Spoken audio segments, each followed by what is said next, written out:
Right. Um, I can't because it took so so long for me to go in Nana's room even. Like, that's what I don't understand. It's like, how do you I know people say don't judge, everybody grieves differently, but why are we grieving when we don't know where he is?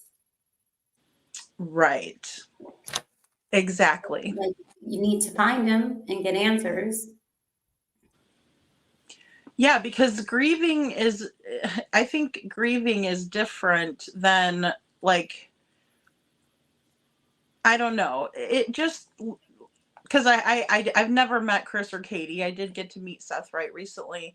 So, but I don't think he's grieving. I think it's just hard for him to have any joy in life when his son's out there missing. Um, it's the same thing for Jessica. When I was talking with her, I'm like, it's going to be okay. Everything's going to be okay. And she's like, it'll never be okay until my son's home, Yeah. you know? Well, that's the thing too. Like, now we're almost 2 years in, sadly. So I can understand going through all different processes, and so I can see, grieving the statistically stuff, but I can't in the beginning when we heard about Goodwill and going to Goodwill, and that's what I kind of meant. Let me backtrack because it was, you know, a little bit because of, I guess, yeah, you'll grieve now, right? Because you're thinking all the things. Right. Yeah, because I mean everything is I mean as far as we know, it's all on the table because they haven't really come out and said anything except for like the lights are, they're saying the lights weren't anything. I still think that if that's the only activity that would explain anything coming from Sebastian's home, then that would be the key to what happened, you know? Yeah, because they say that they have no evidence he left, right? But they also say that he's 14 still. Last I checked on that update. I know. Oh wait, we were talking about that before too. I can't believe they haven't changed that information, you know? But has anybody really brought it to their attention, like besides us? Like, has Craddock or Simmons or Carter? What is his name? Carter, right? Yeah, Had, Brandon Carter. you know, Chris went on that panel. Somebody sent me. He went on a panel for a little bit. I didn't think he said anything, but I didn't listen the whole time. Like, has anyone but all of you guys brought it up? I haven't listened to it. Whose panel was he on? I think it was QB. Okay. I think maybe Oh, was three that the one weeks with ago. Julie? 3 weeks ago, maybe. For a few, he walked on Okay. and somebody sent me the timestamp. I can send it to you if you didn't hear it yet. I mean, I I've was gonna say I don't think I heard them. it yet. I must have been I must have been out of it, or out of the loop, just with that because um, I know he had wanted to get up on a panel with Julie, and Julie hopped down, and something had happened there, but I didn't really watch the rest of it. Well, yeah, that was the last. I called it the tours, right? That was the last tour. That was a while. The I didn't last listen to all tour. those either, but Yeah, um, yeah. it would be nice if they were update tours, But no, this was just a few weeks ago.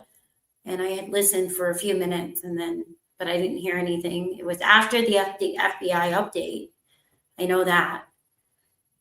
So it's like, okay, you have all these people on the case. It would be nice if they could maybe, give a statement that he's going to be 17 soon and he's not 14 and he wasn't 14 when he went missing, hopefully. Oh, it's a members only now. Little Red will see that I'm never gonna watch it. Little Red said that she put it on a members only. The I'm one sure, that just happened. um, I'm sure if it was sent to me, I downloaded it. So I'll check and send it Okay. over. I learned my I know. lesson. I'm like, really fast that if something comes, you have to download it, unfortunately, with some of these characters. That's true. That is very true. It's just like the March 17th interview with Duchess. It's not out there anymore. I don't know if she erased it or what, which Well, is strange. everywhere. Yeah. Well, because they talk about the flashlight in that one, which they never really talked about the flashlight, how Sebastian got it. Or that it was yellow. That was another thing that was in that update too, right? Well, And then it's yeah, like, like that's what I was like, okay, am I forgetting something? Because I was like double checking in my head too, like, okay, did I miss something here? Because it happens, right? Like it definitely happens. So I was like, maybe I've missed something, but I've never heard them say yellow until the FBI update. Well, mhm. FBI, I say that because it was really Sumner County, Well, that's what in I my thought was opinion. interesting. Yeah, it was interesting because we heard, at least it was the first time I heard of a new investigator from the FBI field office, I think, right? I could pull it up, but everything in it was this is what they're being told by Sumner County. Like, for, Yes. it's Like we very, have to read between the lines, right? I mean, but no, last I checked, I don't think it was changed yet. aw, Um, thank you, Trishy. for the age, I don't think. I don't remember it. I mean, I haven't gone back and looked, but you know, as far as I know, oh, Holly says it sounded like AI, which I could agree. I could agree Mhm. with that. That it's probably like AI, what it sounds like AI. They still If have to they, be inputting something. I don't think they're gonna give a whole update from Grok, but they could have. But, right? I would still hope that the lead investigators would come out and be like, "Hey, can we update this a little bit?" Just a You bit. would think. You would think. A little You bit. know.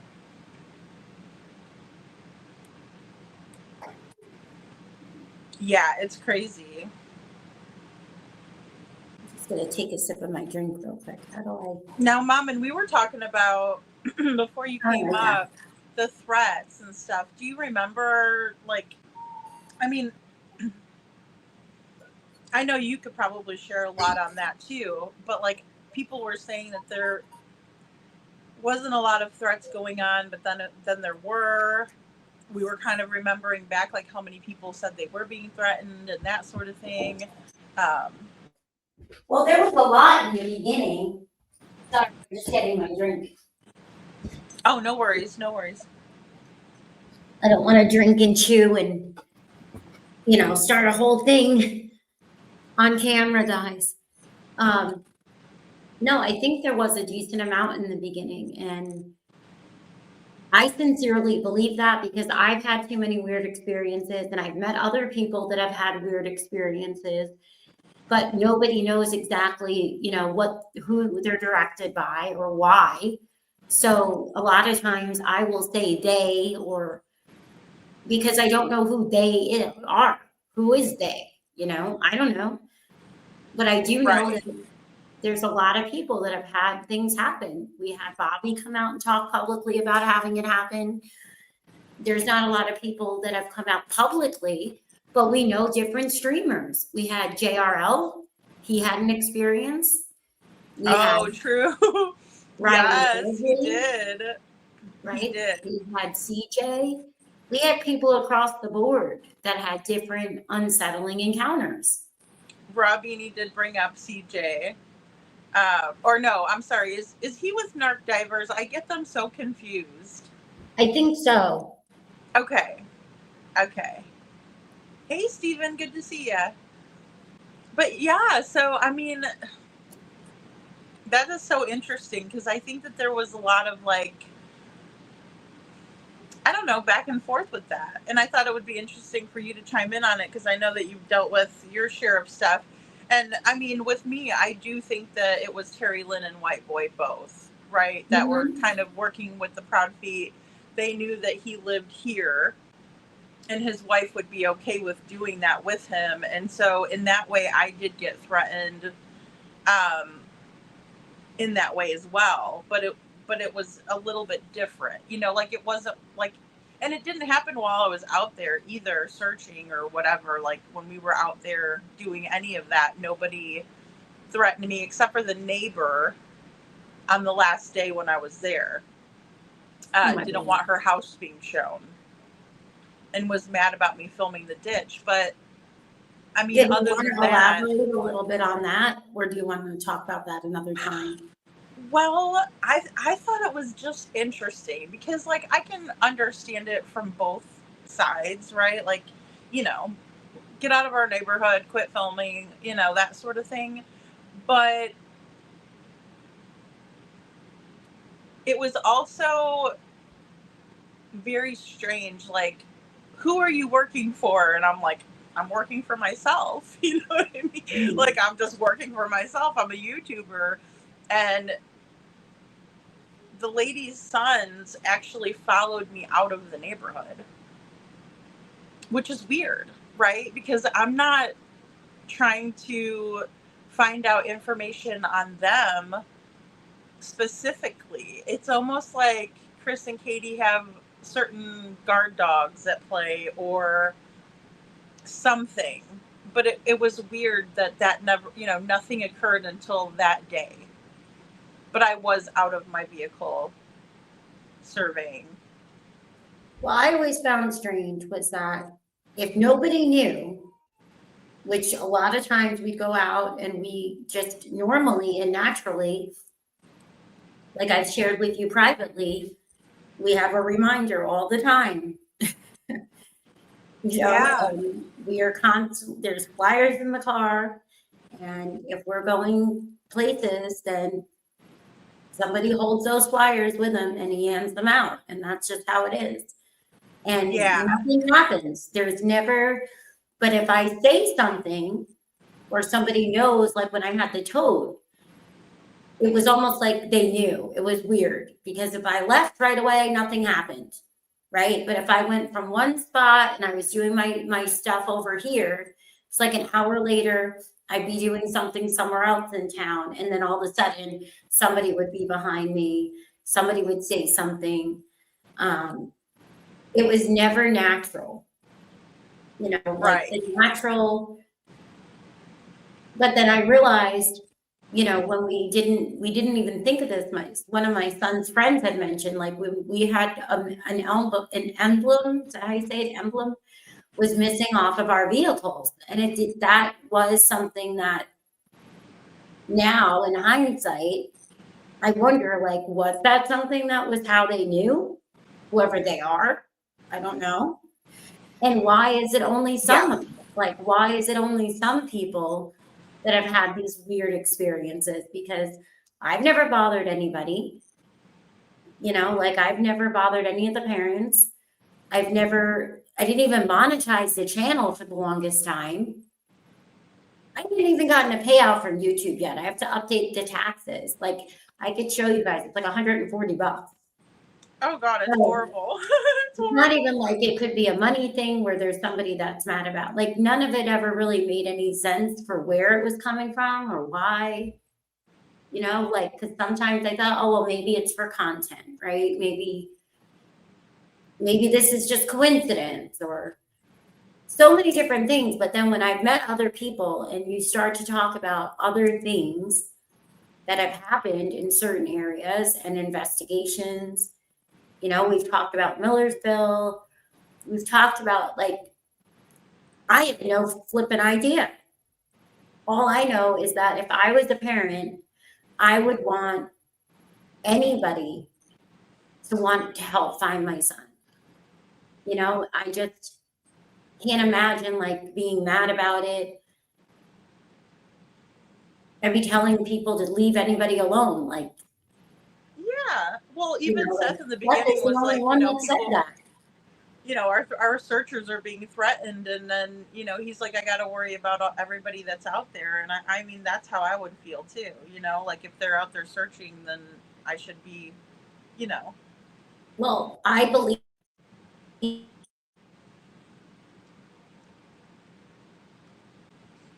Oh, I think we froze mom and Happened. Oh, there we go. Can you see me now? yes, you're good. Oh, that was so weird. I wholeheartedly believe that because why would this is what people were saying on live, right? CJ was talking about stuff that happened on his live stream. Riley Lively was talking about stuff that happened. People were talking about it. JRL had it on film when Mr. Bowersox came out in the middle of the road, or I forgot exactly, but something like that. You know? Very So true. if you see that stuff that's happening with creators, why would you think that he's not being authentic? He's going off of what people are telling him. Why would they make it up? Exactly. Exactly.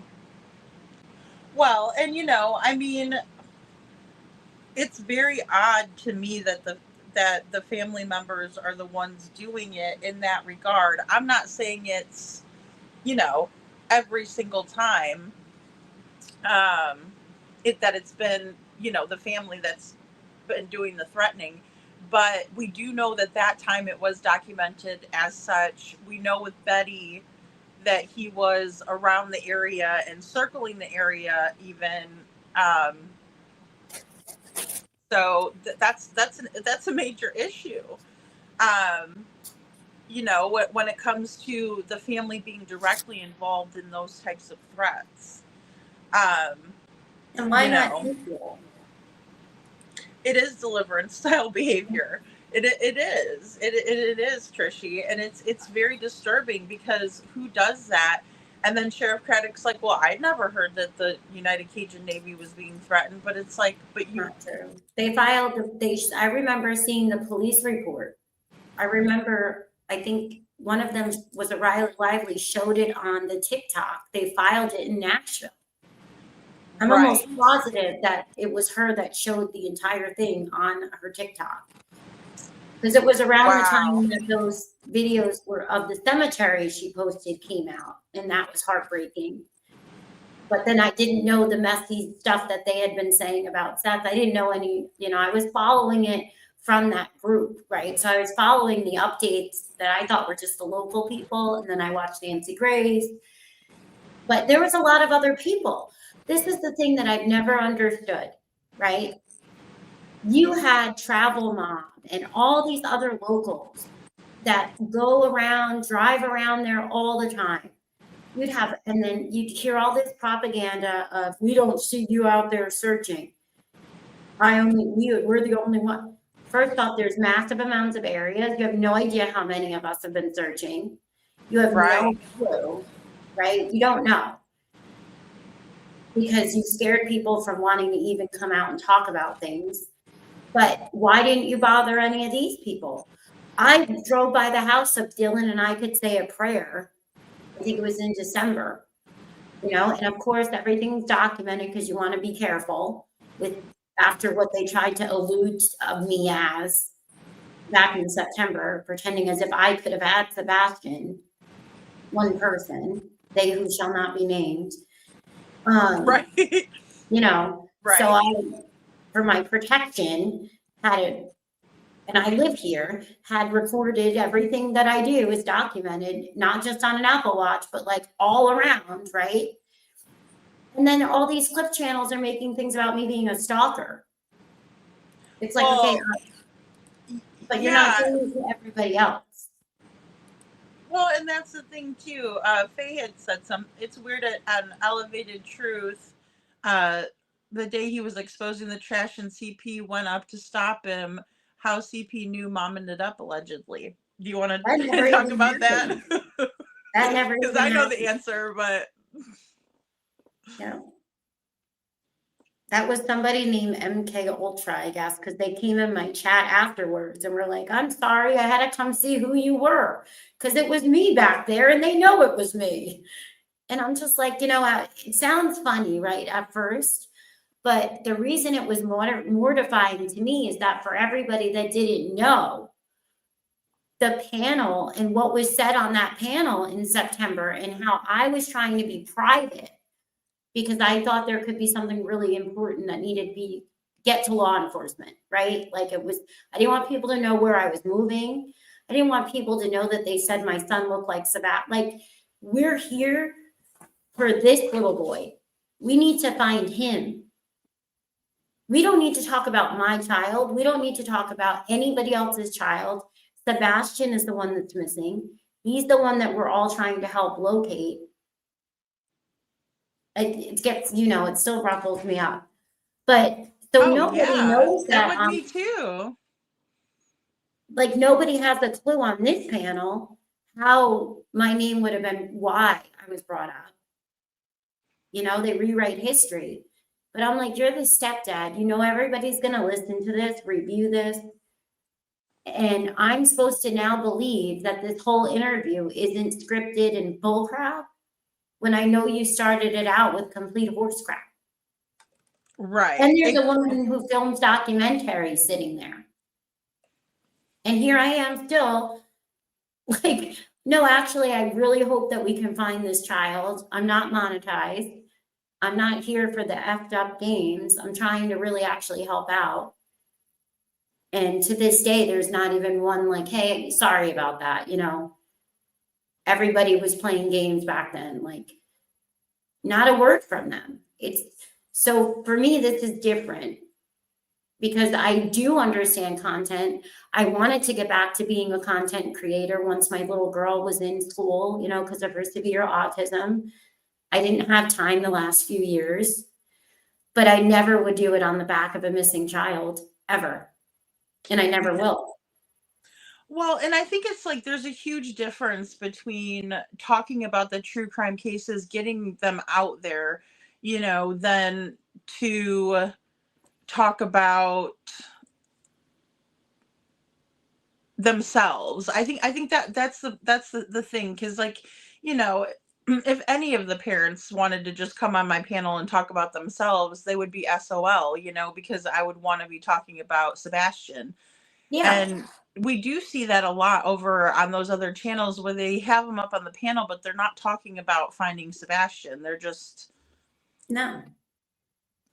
talking about themselves, like shooting the shit or talking about lawsuits or whatever, which is disheartening, Hey, Brenda Sue, thanks for being here. But it's like, it's completely different in my opinion. It just is. The thing too is like, when everything was going on and I changed my opinions on stuff, it was because my opinions were just based on what I knew, what I was hearing and seeing. And it was before everything happened. It's almost like some of the stuff that was actually real, then all of a sudden got used like a psychological, like art of war defense attorney strategy, almost from the pits of hell, in my opinion. Because everything was just like a joke. And I'm like, how is this? Like, this does not add up to me. Like, this isn't funny. You're a stepdad of a missing child. You're on panels. This is not, what are you doing? I'm just being honest. that. Like, I don't know Seth from a hole in the wall. I'm not saying that he's innocent. I'm using logic. I'm using the experience that I have, what we've seen, what's out there. And I was told and shown things that I believe are completely made up. As soon as I realized it's not true, if Sebastian's out there, I'm not going to be partaking in that. If it's not real, that's not helpful. Right? I want law enforcement to make sure that people were seeing a lot of this stuff, and we didn't need that anymore. It was all at the same time. It was before the lawsuits, and it was just bad timing, I guess, because I didn't know the games that were going on. I didn't know Chris and Katie talked to all these people, But here we are now. He's still missing. And when I see Seth, like, people are always like, oh, well, they could all be involved. Sure, whatever. But at the end of the day, I see one man that when he's gone on and I listen to everything, we know I went up and down and ridiculed a lot of what he said too. But he talks about Sebastian. I haven't heard him on a panel just partying it up. maybe 10% of the time. Yeah, it's hard not to, you know. 99.9. I mean, people are still gonna laugh. They're still gonna have a sense of humor. Hopefully, that's what we want, right? We want people. We don't want to see somebody to be completely broken and devastated, because how are they helping or looking? You know, and I have that conversation with Jessica too, with Devlin's mom, with her being in Arizona, and then, you know, all of this happening up in Michigan. You know, she can't just go down to the police station and talk to them. You know, that's why with her GoFundMe, I'm like, we need to get you some money in order for you to get up there, right? For you to be able to see what's going on there, um, because it is very difficult. Um, but I also, you know, remind her that she's got to take good care of herself and keep her mindset good, even though, how do you do that? You know, it's like, I don't expect Seth to be okay at all. I think that when we see him and we see the bags under his eyes, it just makes me want to get another 1,000 flyers, because it's like there's something, there's an answer somewhere. what do you think triggered CP about you most, Mom? And I mean, I think any of us that talk about Sebastian are going to be a negative. You know, it's a negative for them. But what do I you think so. I don't know. I'm not really sure, because nobody's ever made any sense of things to me. You know, like, I do live here. I have no problem. Well, now I have a problem. If they wanted to talk on a live panel, then maybe I would let them, but I don't think I'd feel comfortable. You know, it's just, this is too, I'm sorry, it feels like it's a joke, and it's not. And I know it's not, and you know it's not. And when I listen and I see all the way that some of that had gone, it's not the creators that you know how a lot of times on YouTube, you can't, you know, they put us all in these teams and we have different opinions, but I can't do that. Like, I'm not going to be mad at creators that I don't know what they're doing. A lot of people are here for a job. This is their income. We don't know what they're told, everything's subjective. Like, when I was reviewing Bobby and Nina's video, right? I was under the impression that we were supposed to be showing this subjectivity. You could look at something one way and you can highlight everything that you see, right? That's the psychology. Then you can do it in another way. What I took from it, from my personal experience, didn't end up being relevant because it was the opposite, you know? Yes. It's just, Yeah. I don't get it. I just,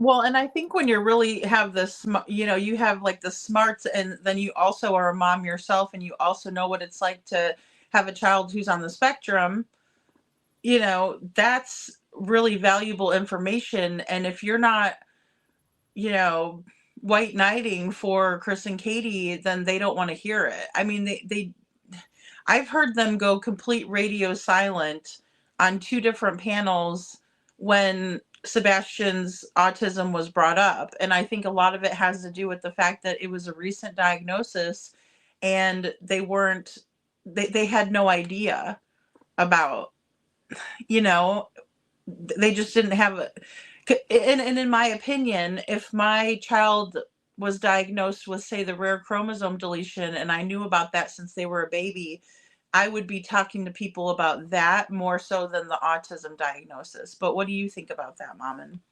well, definitely. And the thing too was like, we are going to have different, like she said, different perspectives, which is why if I listen to somebody, you know, it's because I might like what they're saying. It doesn't mean that I agree. I don't know what happened with the creators, but it's not about all of us as creators, you know, to me anyway. But we didn't know that in the beginning. I sure as heck didn't know in the beginning. I was, you know, just like I am with any child, when I hear that they have autism, I'm thinking the worst because I've lived it. You know, my ex-brother-in-law, God rest his soul, he was an adult, so I could understand, like Julie, you know, she had a son with, severe autism. And I could think of the little kids because I was dealing with it in real time with my daughter. They elope, they wander, they have no safety concerns, they have no fear. But then as time went on, we found out that, wait a second, he's not little. He can talk, he can play chess, he can play video games. He's starting to like girls. He's already gone through the hormones. He's getting taught. Like, he's not this little boy that, we were all led to believe, that has this severe, profound inability to communicate. And that's when I realized, like, okay, why would we be highlighting that and showing his younger pictures and not saying, well, he does have a rare condition, right? An ultra rare condition. These things can go along with it. The autism, to me, it's weird because the chromosomal deletion has tons of attributes that mimic autism, because autism is still a blanket diagnosis, right? It's a blanket. It encompasses all kinds of things. It's not as specific, like you're a diabetic type 1 or diabetes type 2. You would want to, I just thought, like, he had physical attributes. So if you saw him in public, that's the stuff you would need to know.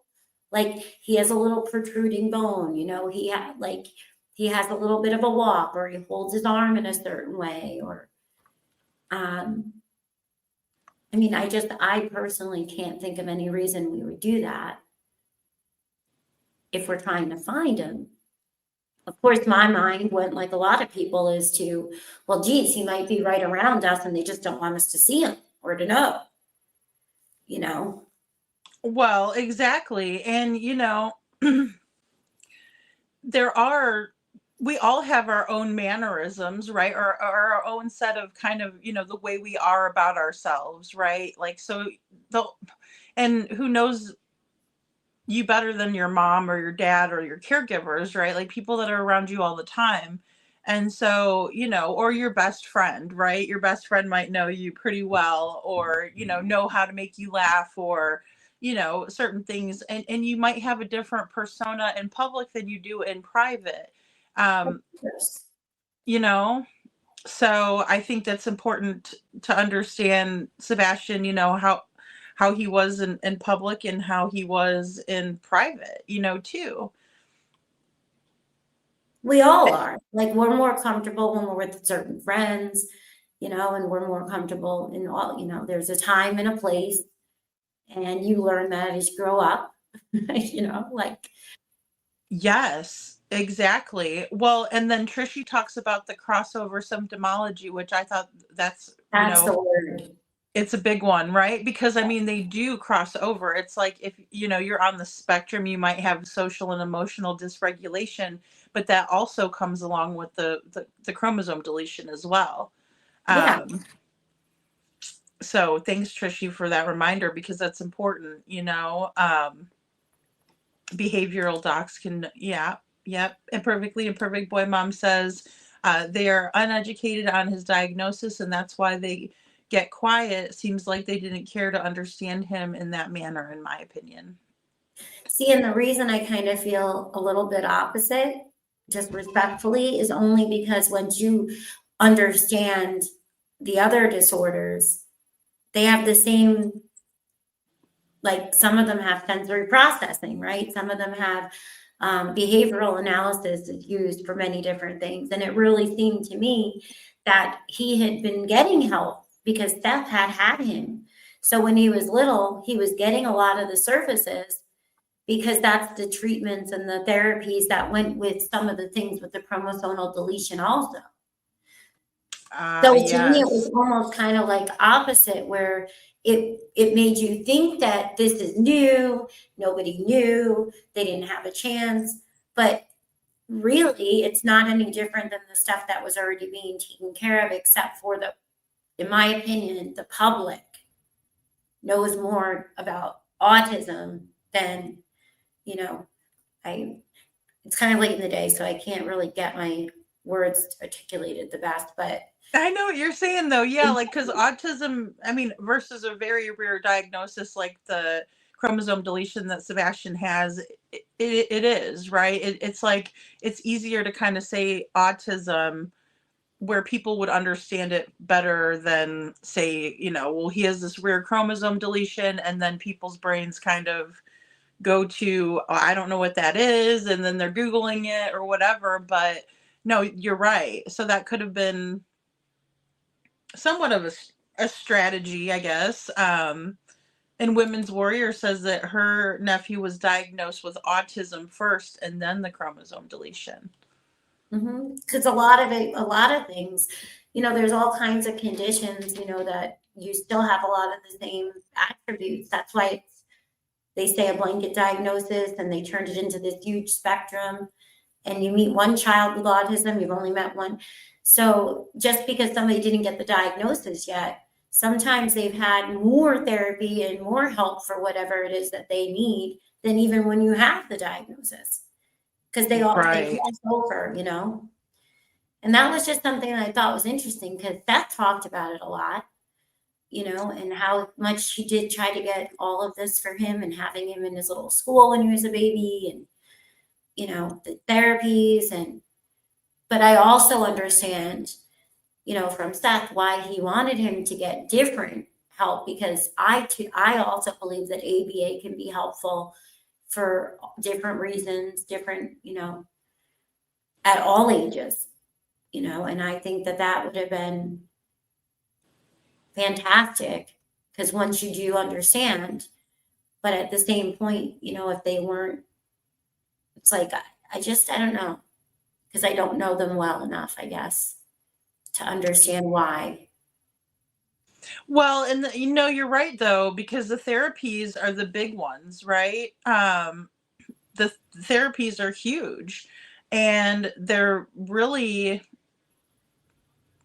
I mean, there's no medication that somebody can say, okay, here's, this pill for autism. There really isn't anything like that. They more so work on therapies. Well, for Which, example, oh, sorry. no, go ahead, Mom, and go ahead. I was just going to say, like, for example, like when you have, whether it's Down syndrome or whether it's a type of autism, if you're getting ABA therapy, your treatment plan for that, behavioral analysis isn't going to differentiate just because you have autism or Down. So I think a lot of times people don't realize that these therapies are still used for whatever it is specifically, Right.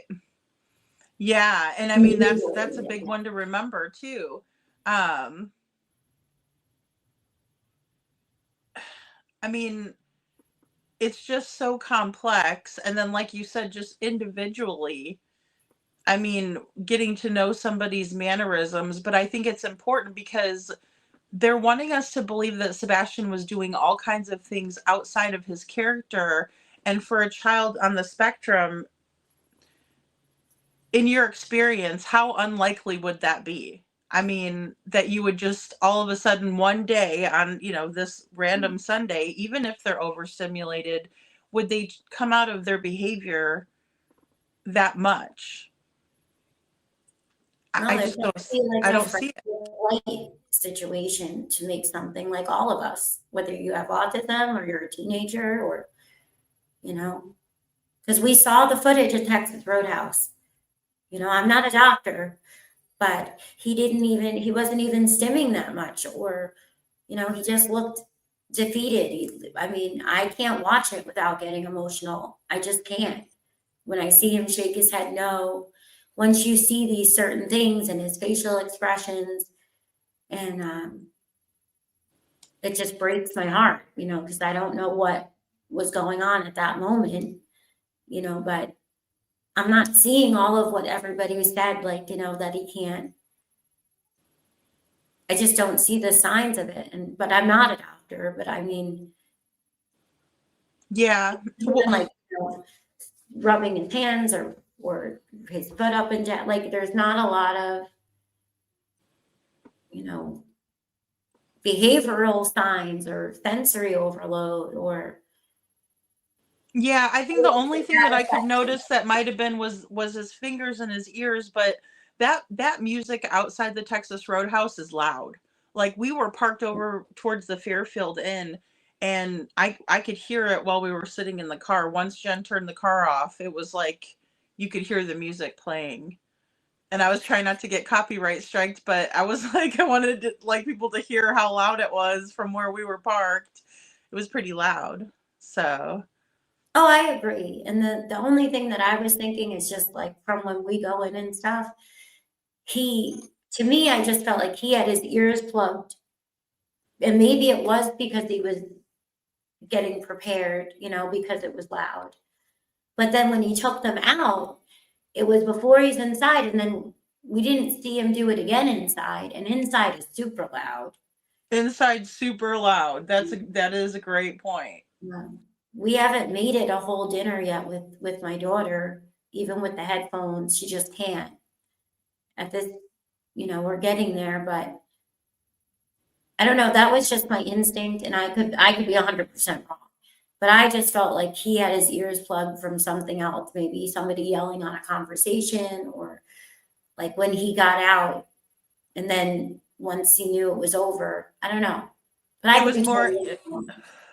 No, I know what you're saying. It was more to do with like Katie or whatever was happening in the car than it was the music outside. Because you're right, he doesn't do that when they get in the restaurant, and it is super loud in there. Like it's a party, Like the music is loud. You know. Mhm. Joe says it's loud and awful music. He said It is super loud in there. it's really loud and country themed music. So you got to be a fan of country. And, I don't know, I guess, we know a little bit about Sebastian's taste in music, and he did seem to like country. I know Seth does, from what he was playing outside, you know. Yeah. Yeah, that's what we were saying too, Faye, is that they're very similar. The symptomology is overlapping and we see them in both. Um, And I mean, he was so well behaved at the Texas Roadhouse, Shadow. He just was. He was so well behaved. And he also, went to the bathroom with no trouble. He went by himself, and yeah, he didn't need assistance. And and I'm wondering that too, Shadow, now that we're kind of going over that little piece there. um, I do wonder if Katie was yelling at him, or maybe Chris was on speakerphone or something, or, you know, something like that. Yeah, because it's not like a light switch. You can't turn it on and off, like obviously, like like with anything, some of us, take anger management classes. And so you would think that he would learn, like we all do, to find ways to cope, with stimming or with being overwhelmed, but it's just, he didn't seem to have all of that. Like and I'm not saying he didn't, I'm sure we all have our things. I think we all fall on the spectrum in some way, to be honest. But I just would think that if it's as profound as they tried to make it out to be, then I didn't see that. I saw a child that looked, I can't even put into words. It's not what I got from that video. No, and I mean, I It was just was me, and I did wondering. it. I mean, I was just wondering what you thought, because I mean, it's of course it's not going to be the same across the board, but I would think there would be some. The behaviors is really the focus, because typically people don't go out of their character unless something is up, right? Like maybe you might act out of character if you're upset about something, but for children on the spectrum, it's like their routine overrides like anything that could be happening, I think. Um yeah, you can't help it. You can learn ways to manage, right, and cope, but it's like if it was causing that level, like they say it is, then you would think that by dinner time, you can't just turn it on and off like a light switch, right? Like, especially when you think about, like, emotions, and just, to me, it's like something's just, that's why I just pray that whatever the answers are, that, God just moves mountains for the truth to come out so that he can, have justice, or, you know, I don't like saying it, but, laid to rest, whatever, because we know that it doesn't add up. None of this makes Well, sense. it doesn't make sense at all. No. It just really doesn't. It doesn't make a darn bit of sense. Just any of it. Um, hey, Brenda Calvert, thanks for the green hearts. Well, and yeah, the dysregulation. So hurry back, Robini. But yeah, I mean, and he was walking on his tiptoes. That is also true. Um, and he could have been plugging up his ears because there were things he didn't want to hear. Yeah, I agree with that too. And Miss Ann, please have a good night. Get a good night's sleep for your doctor's appointment. Hi, KJ, and hi, Trishy, and everyone. Um, well, one of the things that, really gets me now is that people are constantly like, oh, you guys are, you know, um, you're always talking bad and you have no evidence, and da, da, da, da. And I'm like, it's not about that. It's about, there is a teenager that is missing. I would want the same for me if I was missing, or anybody I loved, or, it's not like that. It's just, what do you expect people to do and say at this point? That's what Well, the business always does. And if you didn't want that to happen, you would have the same energy across the board from the beginning. You wouldn't have ran onto YouTube. You wouldn't have buddied up with certain people that came out using almost rage bait. And it's like, all that's okay. But then when we talk about things in a more statistical way, right? In a way, or we start going into different things, it's immediately shut down. You're horrible. You're blaming parents, da, da, da, da. And it's like, okay, no, not at all. Not at all. But that's how come we know of you. I wouldn't know who you are if you didn't have a missing teen and presented all of this to us the way that you guys have. Nothing right. personal. But Well, maybe and I think it's the way it's been presented has been pretty out of the norm. I mean,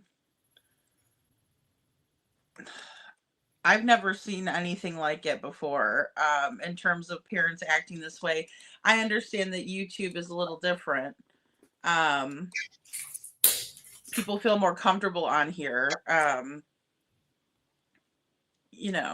I mean, even as we speak right now, Sabrina Host is having a fit in my comment section. Miss living her best life in Lansing, Michigan. buffering on my end for some reason. Oh, what's that? I'm sorry, Mom, and what's that?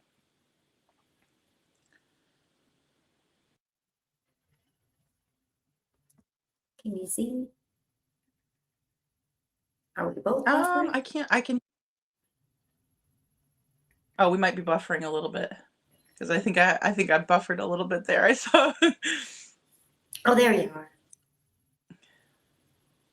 Oh, good. Yeah, I can still see your avatar. I was sneaking a puff of my fake electric fuse. I know, that's me. I have my little tobacco thing here of my pipe, but I don't usually smoke on camera. But I thought it'd be funny to do that tonight. Rosebud has a good point here. I've been a caregiver for over 20 years. We have apples and oranges here. Ari, the spectrum. I am all hands on mom. when one has to be using the bathroom in public, we all use it. Never allow them alone. That's a good point. That's a very good point, Rosebud. You just never know what could happen, especially when somebody's like nonverbal too. That's got to be so scary. Well, it's hard. And good morning, Mama.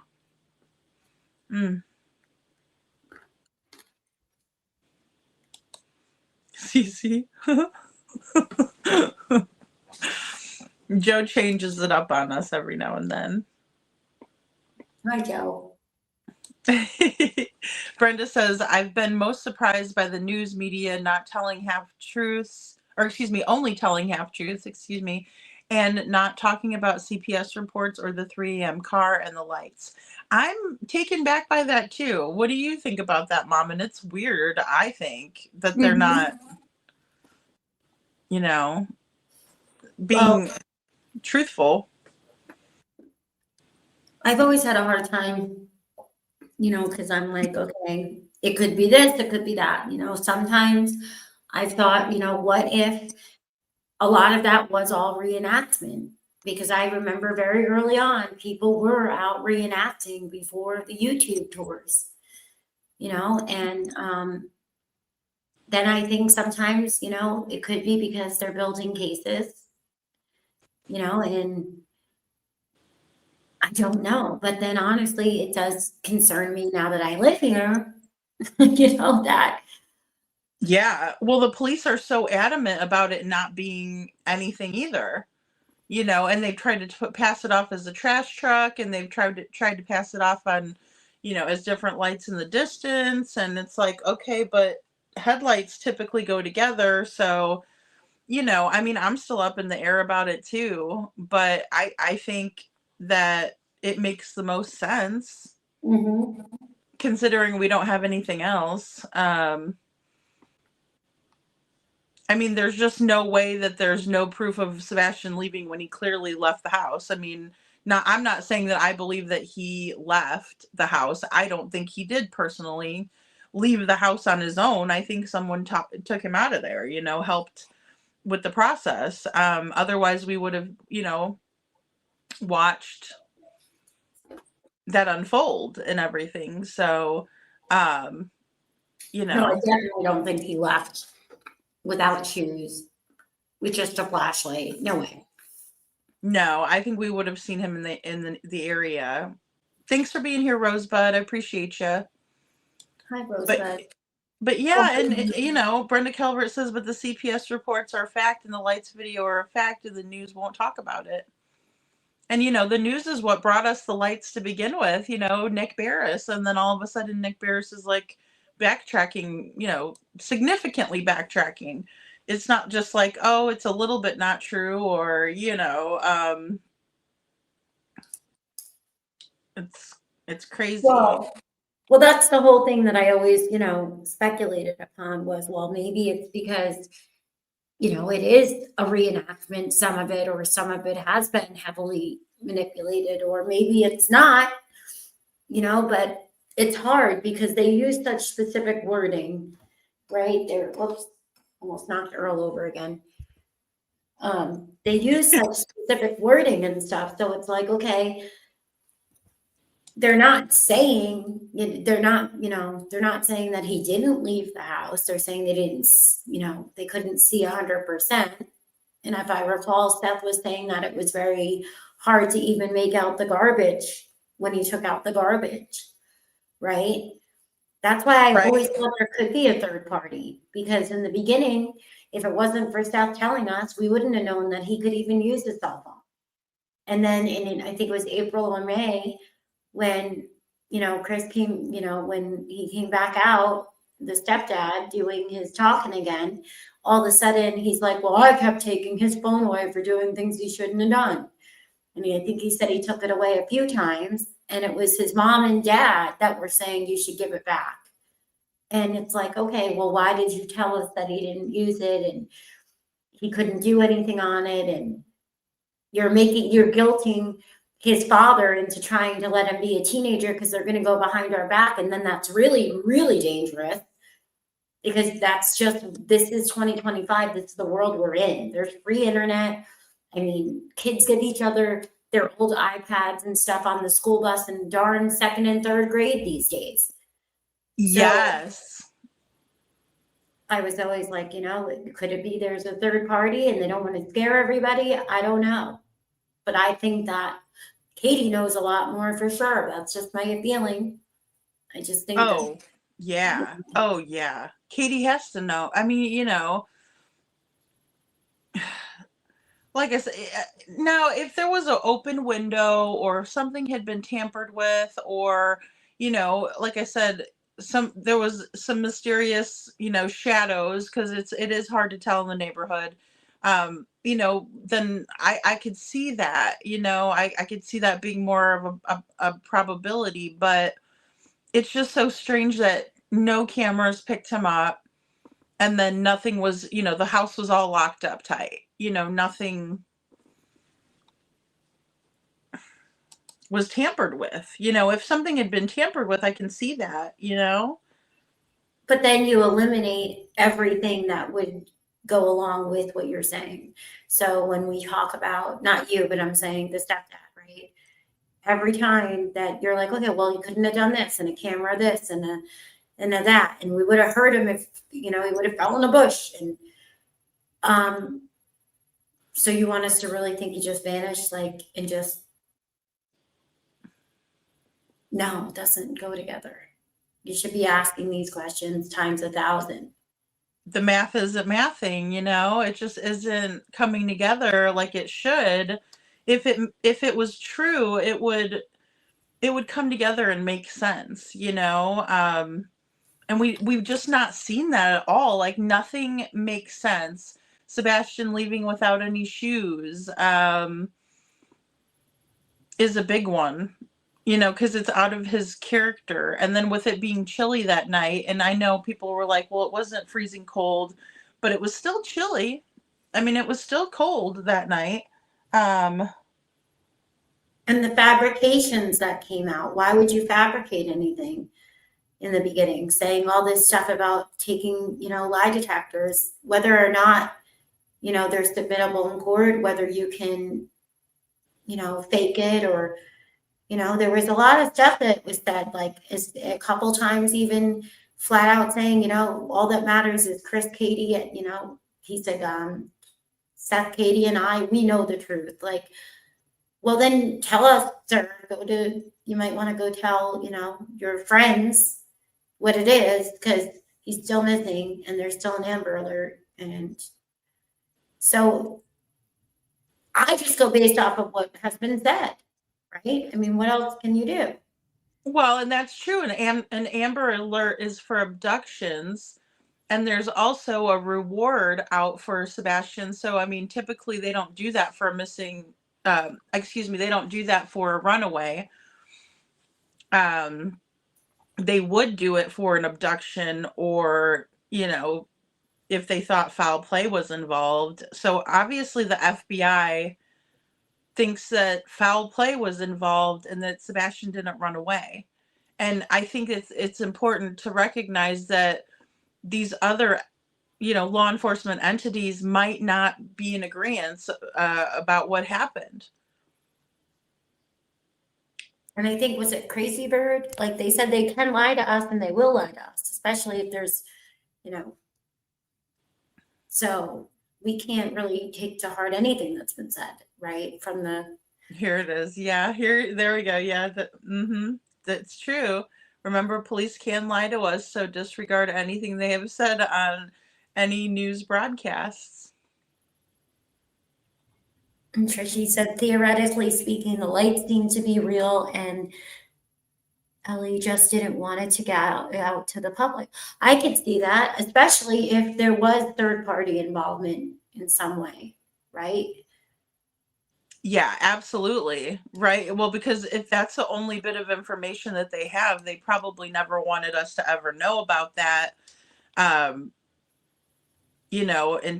Because that could be like a slip up that they have, and then that could be their gotcha moment. It is process of elimination, Trishi. I believe that too. Yeah. seems like LE suspects a third party, and that party is known to Sebastian based on all that has been done or not done so far on the part of LE. Yeah. I think we can kind of deduct some of that too. Absolutely. I mean, we'd be silly not to. Yeah. Yeah, and I think that they do have some suspects in mind. Yeah, or people, persons of interest. Yeah.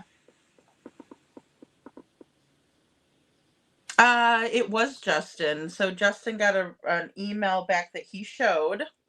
So imagine that, somebody showing their email that they got from law enforcement, right? Because receipts didn't happen, and it did show that Brandon Carter said he was the investigator on Sebastian's case, and that he was actively working it every day, and that it was a criminal or it is a criminal investigation. I never got hung up on it either way, to be honest, because it's an investigation anyway, with a $50,000 reward. And I don't think the police, TBI, FBI, or any agency investigates anything that's not a crime. You know, No. like No. what that's their duty. That's what they are. So it's kind of like, I know so many people get hung up on it today, and they get annoyed with me because I'm just like, but that's what they do. So do we really have to be told? It just, to me, it's like, isn't that blatantly obvious? Exactly. Well, and Chris going around telling everybody that he was cleared in the beginning. I mean, he went from, interview to interview to interview, telling everybody we've been cleared, we've been cooperating, blah, blah, blah. But then at the end of the day, they were never cleared. Nobody to this day is cleared. Even Seth isn't cleared. But they continuously put out there, we're cleared, we're cleared, we're cleared, which is like, no, you're not even close, right? Unfortunately, no one has been cleared. I wish they would clear somebody, but I mean, I think that would be letting the cat out of the bag also. Like, I don't think that they're going to do that either. Well, maybe, I mean, in the beginning, maybe they could have, but I feel like just because of where we are today and people's actions speak way louder than anything. And when you're acting and doing things for a long time, that is completely opposite of what anyone else has ever acted like or behaved like, they're going to use that. And maybe they wouldn't have been, maybe they could have cleared people a while ago if certain things weren't the way that they are. Yeah, I agree with that. Well, and Joseph has a good point here too. I don't think they needed to lie to us for this one, because Craddock doing the scan survey in the backyard says everything. So the Faro technology that they used to preserve a crime scene is what that's for. I mean, that is specifically used to preserve a crime scene so they can look at it later on the virtual reality. So that's a great point, Joe. I mean, and that I think that his one clear statement of his viewpoint. Yeah, I agree. That happened on his say so for sure. Yeah. But then they clear the green hoodie after one conversation, Brenda. That's a good point too. I mean, what do you make of that, Mom, and how they did that with green hoodie? I mean, nothing to see here, but oh boy. Well, we're not in a court to hear a trial of everything. So I could think that they're just telling us that, but that could be completely not true. If it's still active and it's still really active, we don't have answers. There's no arrest and he's not home. There's no explanation. Then anything they say to us, I don't believe. I take with a grain of salt, but I'm not investigating the case, so it doesn't matter as long as we know they're doing it, right? Yes. So it's like they could be saying that just to make somebody feel good. Because I do remember on the same panel that I was, smeared all over the place. when I got deemed the psycho, he said that they called Katie. Oh, right. Yes. Mhm. Well, To oh, there ask you about go. it. So maybe they were trying to make somebody feel like everything was okay. Who knows? Yeah, true. Well, and they did get cockier and more bold after all of that too. They did. No doubt about it. They just did. Um, which I find to be interesting, to say the least. I mean, because typically when somebody does have criminal involvement, they want everybody to think that they don't. I mean, I guess either way you could say that, but Well, what I always wonder too is like, even if, say that really isn't anything that's relevant or whatever, because it's something explainable for something else. And maybe it's not directly relative to what happened, but it doesn't mean that there's not somebody else that might have been there that they're looking at, or that is, or, I don't know. I thought by now, if there is something, we would have answers, but I also know it could take time. Um, but then when you see a lot of the stuff that happens, you get worried and you hope that nobody's being a cog in the wheel. yeah, well, and I mean, I think that if it wasn't down to three parents, I think that they may tell the public a little bit more, but I think with this case being so high profile and so much speculation, I think that they're trying to keep it all close to the vest. Mm-hmm. um you know that's just my Yeah. no.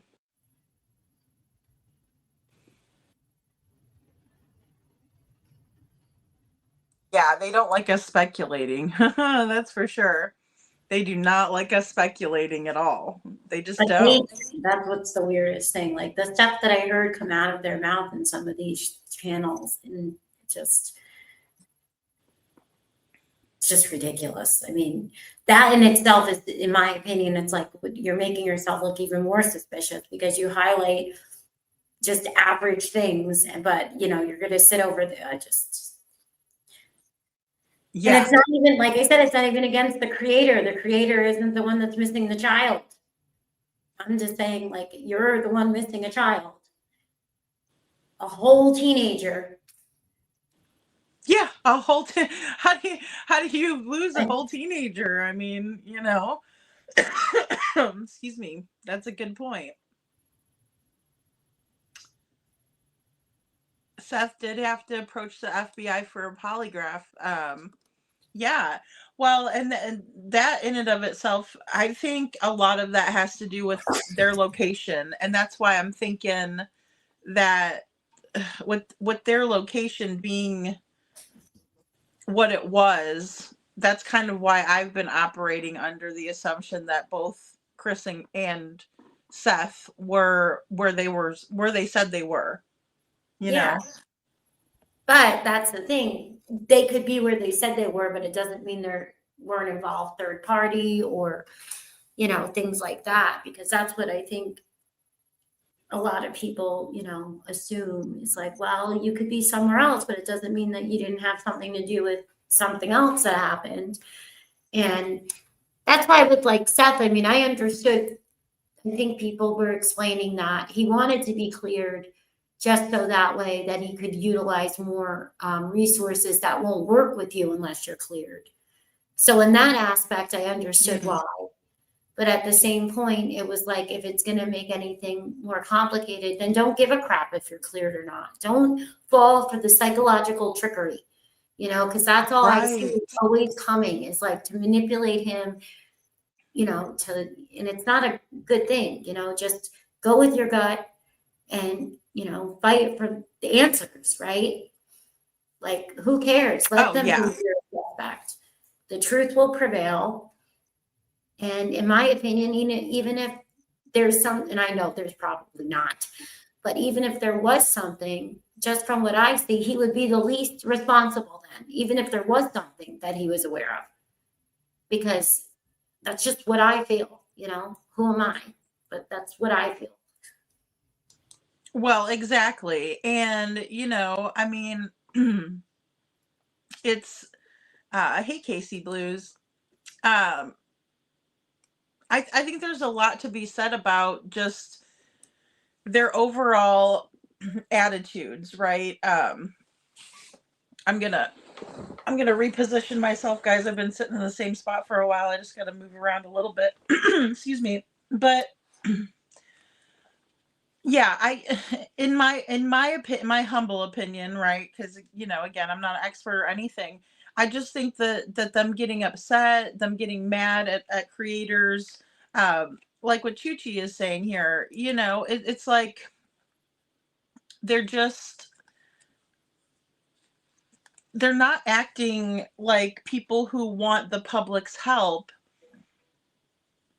in finding their son. You would think, because I always remember that statement or that saying, beggars can't be choosers. And I'm not saying that they're beggars, but if you want your son's information out there, then you have to be open for everybody to be covering it, because it's a public case.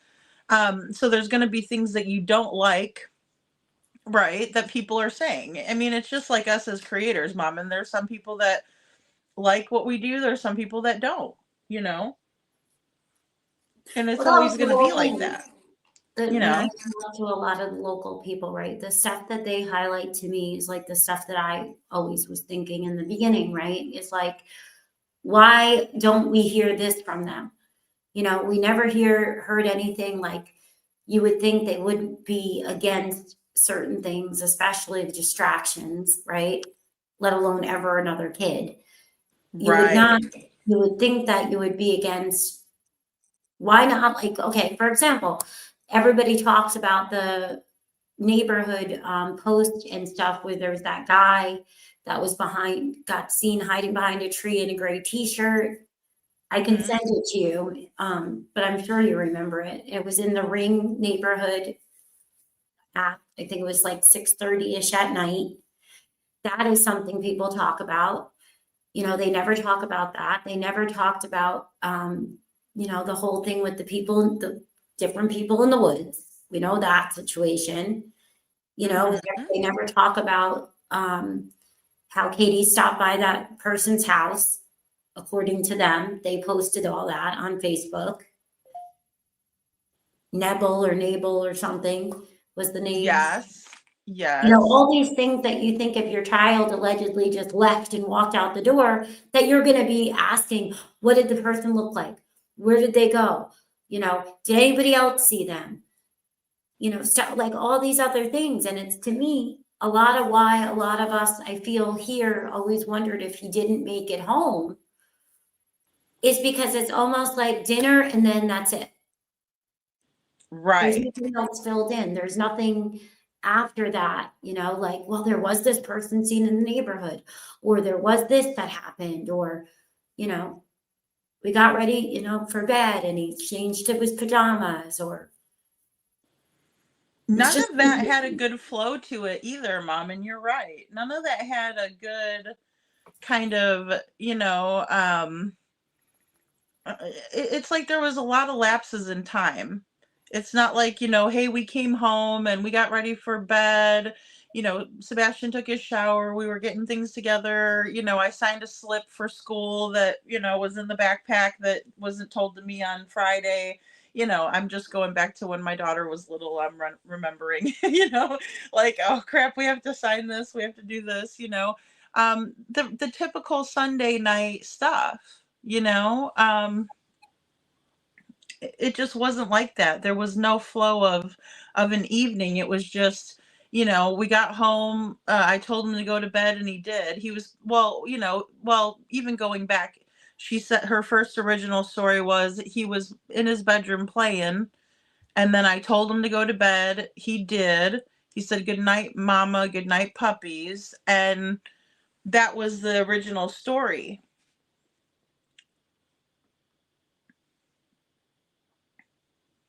Yeah, that was the one original story that they told all of us, but where was all the, what did you guys talk about on the way home? Like, I would remember every single detail, in my opinion, because that's the last memory you have.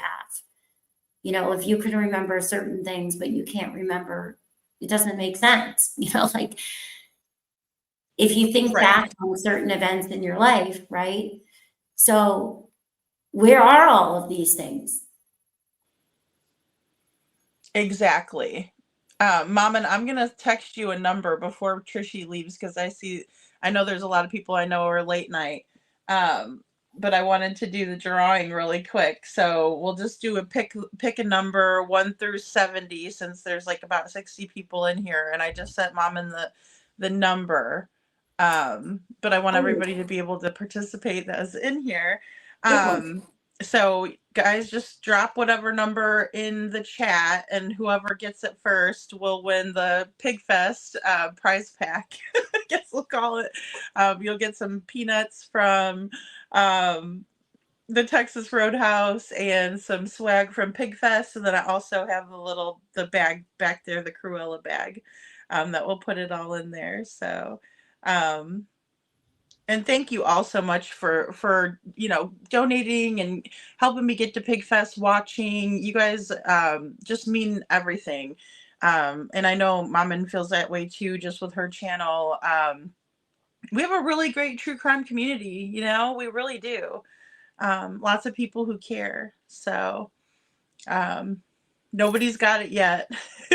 Maman, because I texted you the Yes, number. I got And people come it. out of the bushes. Come out of the bushes. There we go, Detroit. Oh, yeah. I mean, I know a lot of Guys. people agree with everything we're saying. I do. They don't have to admit it. Oh no, 1 through 70. Sorry, Chuchi, 1 through 70. You got to guess again. So tell us a little more about, well, whatever you want to elaborate on with Pigfest. Because we haven't Well, gotten to catch up. Everything's been so busy for both of us. it was interesting. It was interesting because, you know, we thought that Sebastian, wasn't supposed to be at the Pig Fest, or that they didn't want us passing out flyers, which I know, even you were telling me that you knew someone personally that couldn't get a booth or whatever there, which is Yeah. interesting to me. So I don't know what to think about that because, I mean, it's kind of back and forth, but I do know that the hate channels took it upon themselves to make sure, and, mainly Clue, um, to make sure that people were thinking that they didn't want Sebastian there because of money or whatever. Whatever the reason was. But that just simply wasn't true. And like so many people do know about Sebastian. Um, so they just don't. Or excuse me, they just do know about him, and they were wanting everybody to think that they don't. So that was kind of disheartening to me, but I also realized that they were turning down other people, but they were also allowing for Clue to enter in, which was weird to me. you know um Well, when the oh, cut, Tranquility. Tranquility got it. Oh, that's awesome, Tranquility. Okay, so just email me and I will get it out in the mail to you. Very good. Yay. All right, guys. So yeah, I that know. was fun. That's awesome. Congratulations. Yeah, I know my congratulations. experience has been Alex. different. Like I've run into a lot of people that didn't know or they thought he was found. And then the cutoff date to get a tape, because I know, I'm not going to say who it is, but I know somebody that has been doing that since they started. It was I think it was like the 11th person or 12th person that got added. And there was somebody else that wanted to add a booth and it was done. So you couldn't. But then the sponsorships, apparently people have no problem after a cutoff date, which I thought was really bizarre. That's very interesting because I would think that you know, if you're doing things for kids, no offense to that person, but when you go click on what the content was, it's not exactly something that you would want to turn on with your kids. And Oh that's boy, no.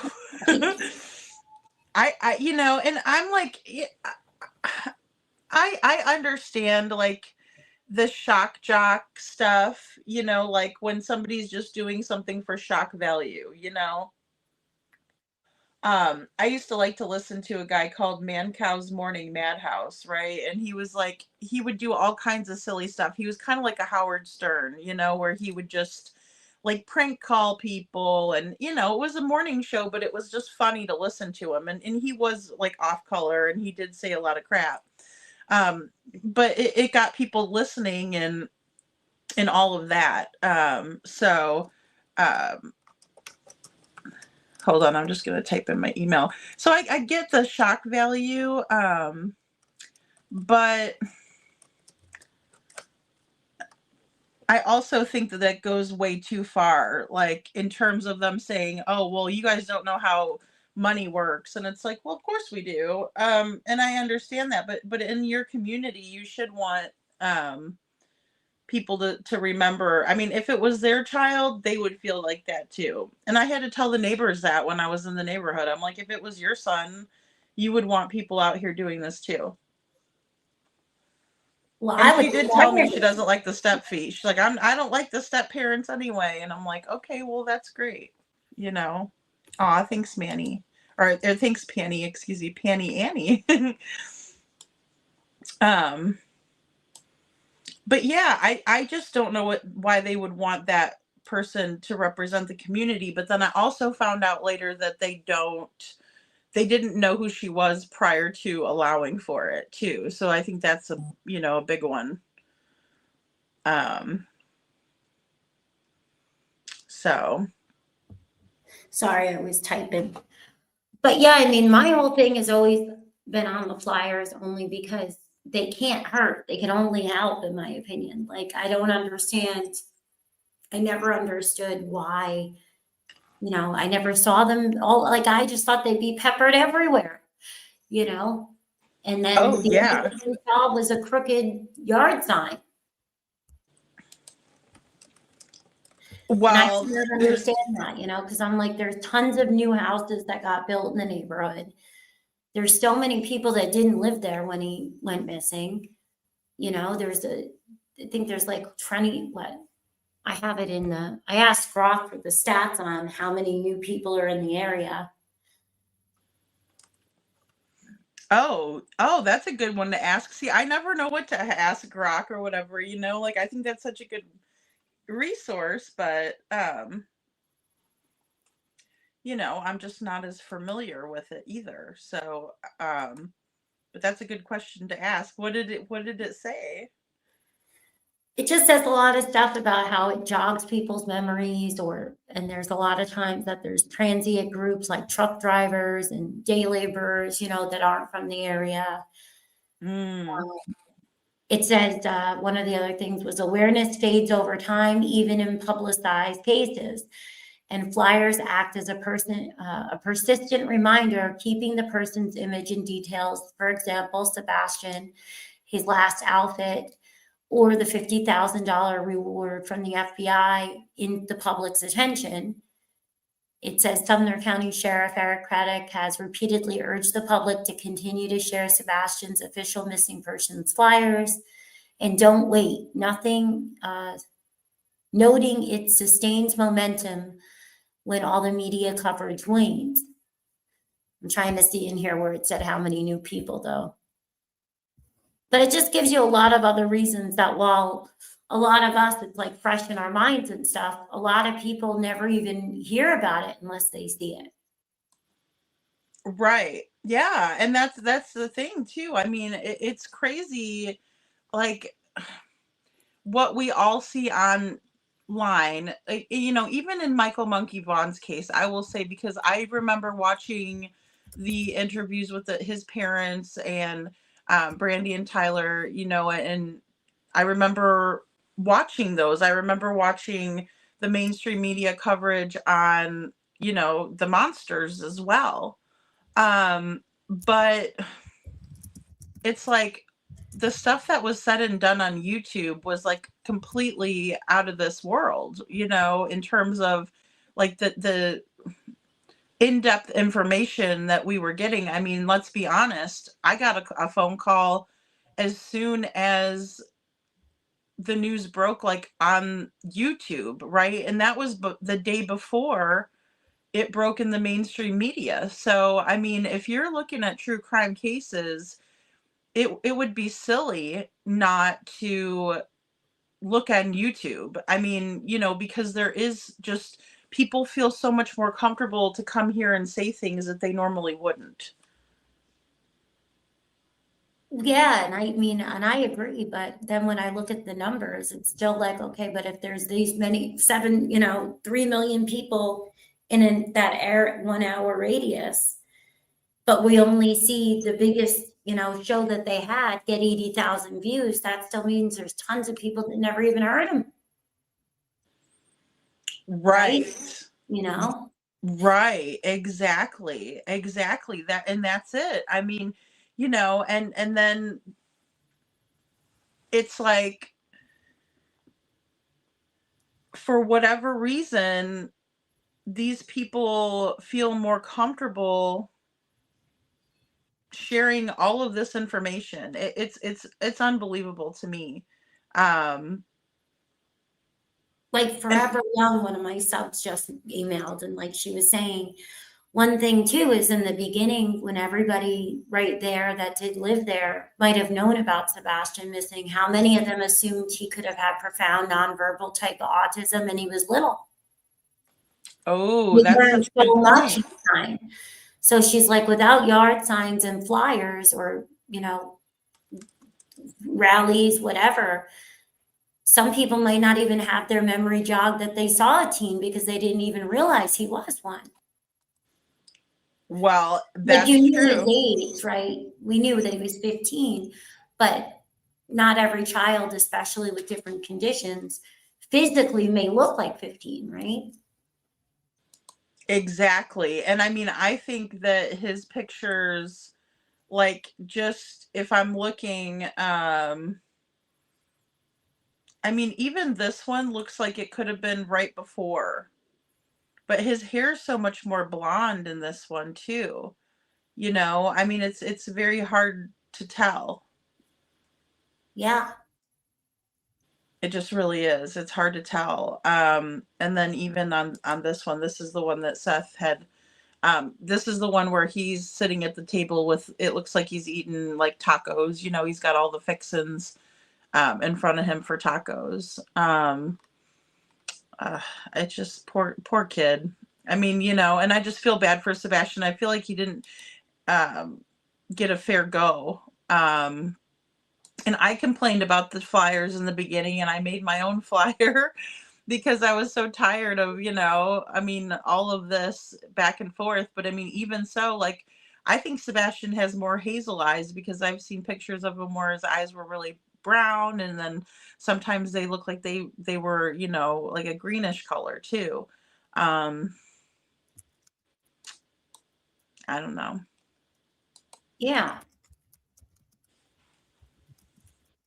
So, and welcome to the Dragon Tribe, guys. I wanted to, I wanted to give you guys a membership since we were doing the giveaway, and I almost forgot to do that. So, um, he is out there somewhere, Mama. I agree. I agree. Somebody knows something.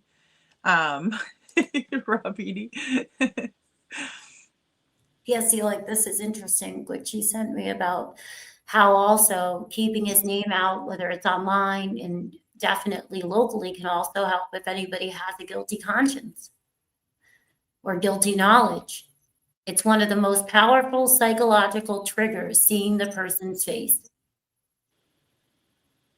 Well, and see, and that says a lot, right? It says a lot when they don't want his, you know, flyer out there, maybe because they don't want to have to see. I mean, the same with the billboards. Why they would have the hate campaign with Cluminati. I mean, I would never expect people of their background to be associated with her, period, let alone wanting anything to do with their son's disappearance, you know? Um, Yeah. Thank you, Tranquility. I will look out for it too. I haven't gotten it yet. But Yeah, because one of the things was J.C. Duggar's case. He was abducted in 91, found in 2009. He said that he avoided areas where her posters were because it made them panic. So it said the constant visual reminder every time someone would see on the gas station door, church bulletin, or neighbor's yard sign, it reactivates the guilt. The brain can't fully suppress the memory. And then with Elizabeth Smart, her abductor ripped down flyers in public because of the paranoia. This person says, if I saw this kid, what if someone saw me with this kid? Someone might know paranoia. Then it says in 2022, a tipster in a Tennessee child abduction case called police after seeing a flyer at Walmart saying, I couldn't sleep knowing I might have seen him. Flyers often include pleas like Sebastian has autism, he needs his family. Things like this humanize the victim and shame somebody with guilty knowledge. And then, of course, some people are just incentivized by money, but it's interesting to hear the cases, you know, like Elizabeth Smart and stuff. So thank you for sending me that. yeah, absolutely. And I think it's very important to remember, you know, these other cases and to kind of compare them, even though, you know, no two cases are going to be exactly alike, but a lot of the elements exist within them. And, you know, the one really strong point for me with Elizabeth Smart is that, you know, her mom had accidentally left the window open because she had burned the potatoes for dinner. And so that she was letting some of the, you know, smell out of the house, and she opened the window up. Well, that's how her abductor was able to get into the house, unfortunately, um, was by cutting the screen and then letting himself in through the window. But we just don't have that element with Sebastian's case. You know, we definitely have the mysterious nighttime, um, you know, but yeah. Well, yeah, and there's nothing that shows that, you know, that he wouldn't, you know, yell and everything. He wasn't tiny, you know, it's not like somebody could easily just take him, but you know, you never know what could be, because we've heard so much too about, you know, cameras being jammed and, you Mm, know, so could he have left with somebody willingly under duress? I don't know, coerced, unconscious, we don't know. We have no clue, right? So I that's why know.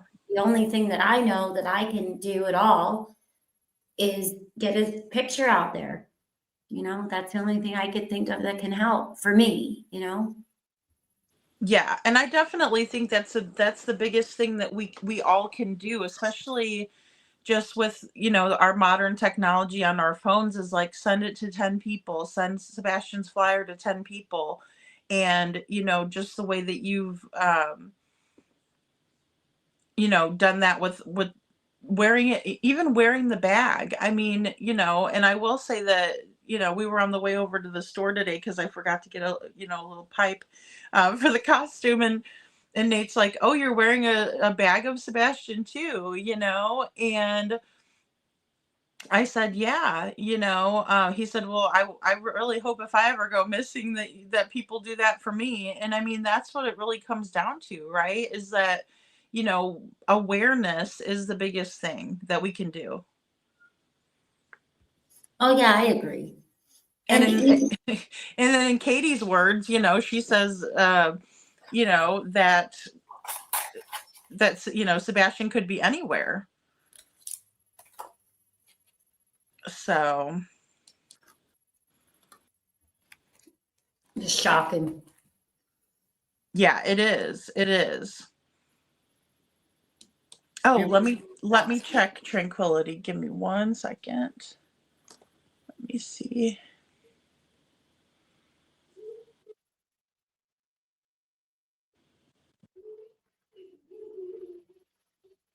Get it yet? Quality. That's weird. Usually they should come through. And I'm sorry, guys. I haven't been checking my email. Aw, thanks, Chuchi.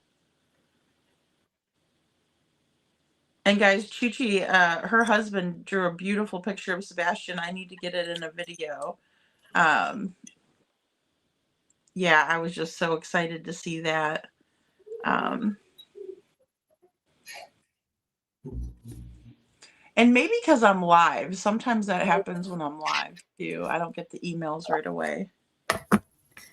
My internet's been weird. I'll be right back, sweetie. I'm just gonna go check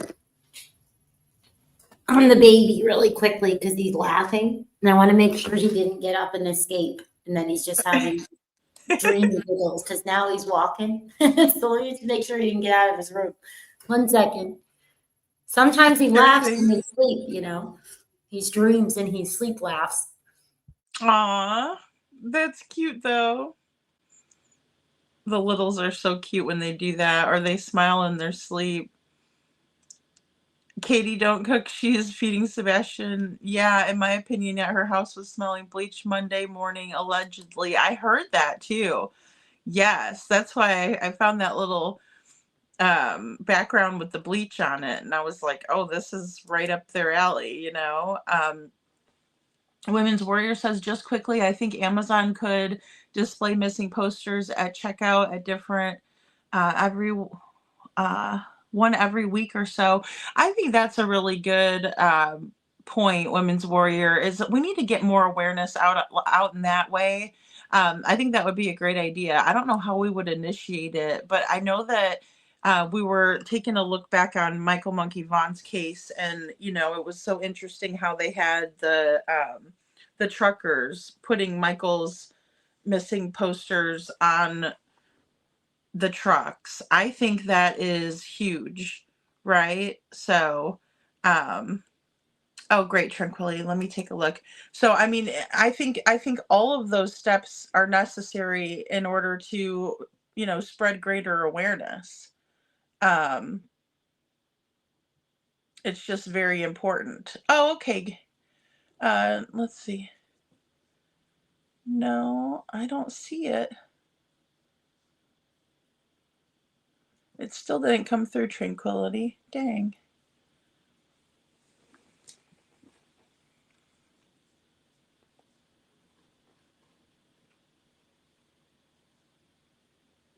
And I don't want you to put your email in here just in case we have some watchers that are not so kind.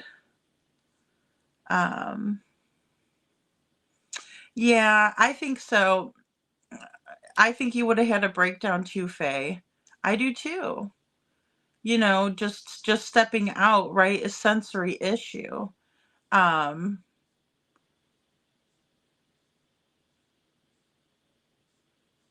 I think Walmart and Amazon should have a missing wall. Well, you know, they do. That's a good idea through their app. I know they do, like if you go into a Walmart, because I even had um I even had them put it up in the break room because they said they have certain ones that they're sent over. I know Walmarts do it different, depending on where you're at. But they were like, oh, they're pre-selected or something, and I was like, well, will you still take this flyer and put it up in the break room? And they're like, oh yeah, we can do that. So, that would be wonderful, Chuchi. I know Jessica would just love that. I'm still waiting to see what's all going down in the comments. Oh boy. Oh, you gotta love daylight savings time. It's like messing everything up, I think. Oh my gosh, yeah. Yeah, it is. It is, Mom, and it is. I know. I'm about to have to take my hat off here, but I don't know, Mom. And what else do you think? What other topics did you want to discuss tonight? I don't know. I was wondering, like, what does the chat think? Like, what do you guys think about, ways to help when we're discussing these cases? Like, is there certain things that you think that we can do or? I think that's a great question. I mean, there's a lot of things that we can do in terms of awareness. Well, especially with you being local, I'm just so grateful to have somebody who's local who cares. I mean, we know there's a lot of people out there. Oh yeah, there Um, really is. I've met some amazing people here. There's good and bad everywhere in the world, right? oh yeah, definitely. Well, it's about time she got stirred up there, Tucci, because I mean, she doesn't want to talk, you know, and she was there with Devlin, you know. And and that's one thing. I will always give people an opportunity to come up on the panel. I just don't want, everybody coming up here fighting, because we all know that that doesn't, that might bring clicks and views for the channel, but that doesn't help the family. No. What do you think about that, Mom? And when people just go off on each other, I mean, on the panel, you know? Well, I can't imagine being in the situation and how you're supposed to handle it. Well, and I don't think anybody knows how to handle it in perfect way. I don't think there is any perfect way. Um, in theory, we shouldn't probably have missing people, right? I mean, unless somebody gets lost, or something of that nature. But it's just, when there's so much abuse that's present, and then we have a missing child, it's tough, right? It's tough to not look at that abuse and consider it, at least. Everybody always is going to speculate when somebody goes missing. That's how it's always been. Yeah. And but the thing is that if people are going to run online and they're going to, there's not really anything you can do to stop it either, right? So it's one of those things that's like, well, could you help mediate better? Or do you not want to even put yourself in that situation, right? Right. Well, and that's the thing, like, I don't mind mediating at all. As a matter of fact, I was really happy with the way that things were going, um during the first live that I did with Jessica, and Matt was in the chat. Um but it just kind of, my hopes kind of got dashed when I came into the chat early one day, and he was in here talking and trying to field questions about Jessica, and it was weird. I was here once and I remember I was reading the chat. And always, I never, a lot of times I don't get a chance to say anything because if I'm doing a bunch of stuff with the kids and stuff, then I don't want people to think I'm rude and not talking to them, but I'll be listening. And I remember that it's just, really bizarre, very bizarre. Yeah, well, and I mean, I like doing that too sometimes, because I will go in and just be listening, while I'm like cooking or cleaning up or doing something, or if I go down to the pool, I'll have my earbud in or something like that. But, it's tough because, you don't want to say hi in the chat, and then if somebody sees you in there, and then they think you're ignoring them if you're not looking, so if I can chat, I will. Or if something sparks my interest, like there was a couple of things yesterday with in Justin's, where I was like, hey guys, I'm just in the bushes, but I have to say this, so I know Detroit. See, the thing is that we were talking about this earlier. I know, that rich guy, and I don't want to put Ruby into it because I keep putting her in there, and I don't want to do that to a dog because, dogs don't, they're not, the owners are bad, not them. But yeah, that guy is such a fraud, and I don't know if he's been working on that lights video or what he's been doing, but I'm sure whatever it is, he's probably doctored the photo, in my opinion. So I don't give him any views or anything. I gave him enough of my time, and I had to personally look up and find out who he is and everything because of some horrific things that he said about Sebastian's case, and some of the inappropriate things that he said to me. Um, that guy is not to be trusted. I've been telling people, just because I don't want to see anybody get hurt, or send him, money or help his channel. He's one of Dolly's people. He's a call-in from Dolly and PJ. They're in, cahoots or whatever. Like, I don't know, Mom, and I sound like I'm crazy, but in the same way, I've had to actually look that guy up, and he is not anywhere near who he says he is. He also told me that Sebastian was found in a landfill back in December, and that wasn't true. Yeah, I see. I've never really watched anybody besides if the parents were on an interview or so there's a lot of these channels that I just don't even watch. And I just feel like I kind of don't even need to because I live here. So I just talk to people anyway, you know? Yeah, well, and you know how it is too, Mom. And I mean, I was very naive when I first started. Like, I didn't realize, like, how everybody is. They're not. There's a lot of people on YouTube that are not trying to help each other. They're trying to help themselves.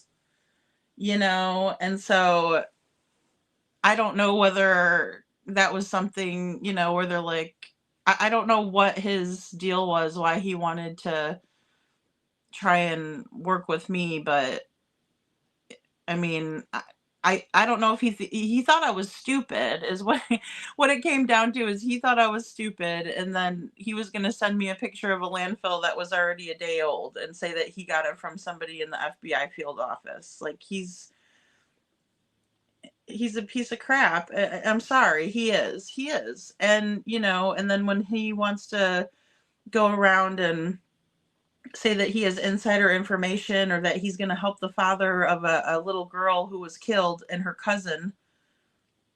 And he knows exactly who I'm talking about. Oh my gosh. Hang on 1 second. Haley just got up. No worries, Maman. But yeah, that's what it comes down to, is he's saying that he's going to get satellite images for this family, this dad who used to take care of the girls, Elizabeth and Lyric, and they just, yeah, Mama. And I mean, I hate to tell people who to watch or anything like that, because I get it. I mean, people have everybody has something to bring to the table, but he's just such a fraud. You know? No, I didn't get anything yet, Tranquility. Dang, I don't know why it's usually I mean, I could get emails on the live, and I'm looking on my computer too. Will you send me a Facebook message? Are you on Facebook, Tranquility? I know. I try to stay away from them too, but they find me, Detroit. I'm like, I don't know why you thought that I was going to be somebody that can't reverse look up an image. Oh, great, great. Will you just send one friend request to my Lady Freedom page? Yeah, Bo. I mean, I hate to, because like I said, if somebody really thinks like that their theory is one thing, I'm not going to call him a fraud, but the yeah, what he tried to pull last December. You don't care about a missing child when you do that. And then I find out what he did to the other family, you know, and he promised that dad that he was going to get him those satellite images, and he didn't. That's why when I found out that he was creeping around on Sebastian's case again, I made it a point to tell Seth. Because unfortunately, he could tell Seth that he was doing all this stuff, and lately he said that he was in Tennessee. And I know damn well he's not in Tennessee. He's out in Texas, and you could tell by the foliage in the area. He's only fooling people who aren't paying attention. You know, there might be people that are listening to him instead of watching. You know,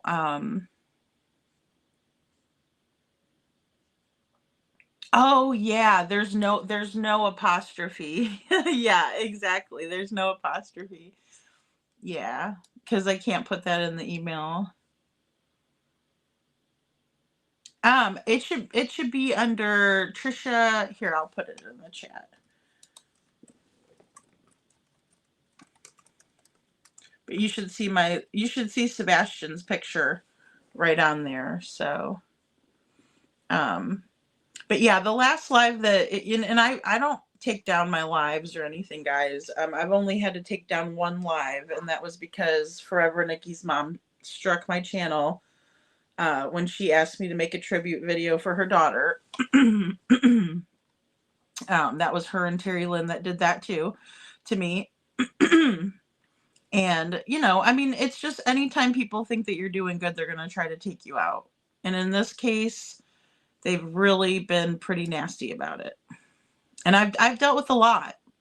And I almost decided to just say, you know, forget it, and I'm not going to do YouTube anymore. But I didn't want to let them win. And I'm glad I didn't, because I love everybody that's here today. Most of you guys have been through it with me, right? Like, you guys have been here from the beginning, and you saw everything that they've done.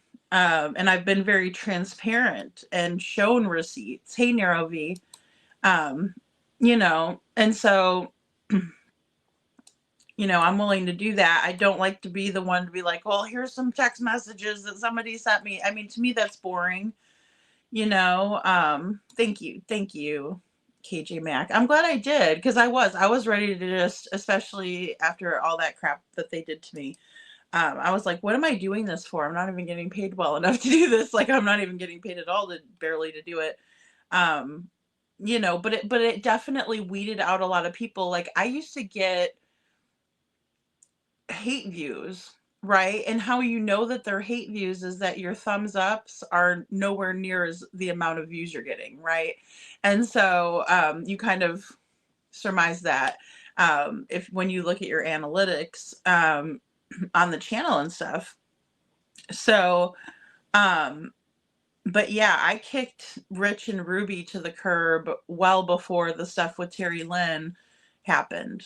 Well before the white boy stuff happened, right? Because the stuff with Terry Lynn happened, and the white boy stuff happened because they knew where I lived, because I told them that I was moving to Fort Myers.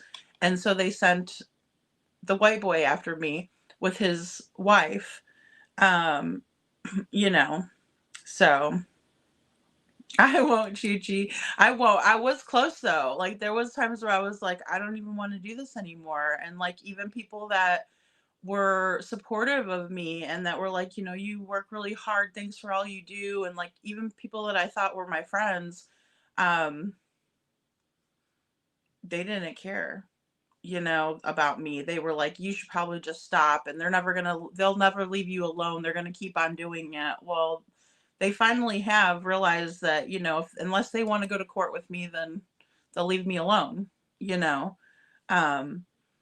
And it brought out all the haters too, because like, that's how I know who Elevated Goof really is. Like, that's how I know who that guy is to his core, to his being, right? Because like he can portray himself any way he wants on here, like he's some kind of a, smart guy, and he looks at situations objectively or subjectively. He doesn't, right? He sent white boy almost $200. Well, it was $180 and another $20, so that's $200. After I beat him in court, Hey, Mammon, sorry. Oh, don't apologize. Getting into the YouTube drama. It happens. This is what it is when you have kids. But no, and I know it's frustrating, and people online stink, for all different reasons. You definitely have to have thick skin, but there's lines, there's lines that people cross all the time. And I do think there's a lot of people that don't really know the new laws and stuff either.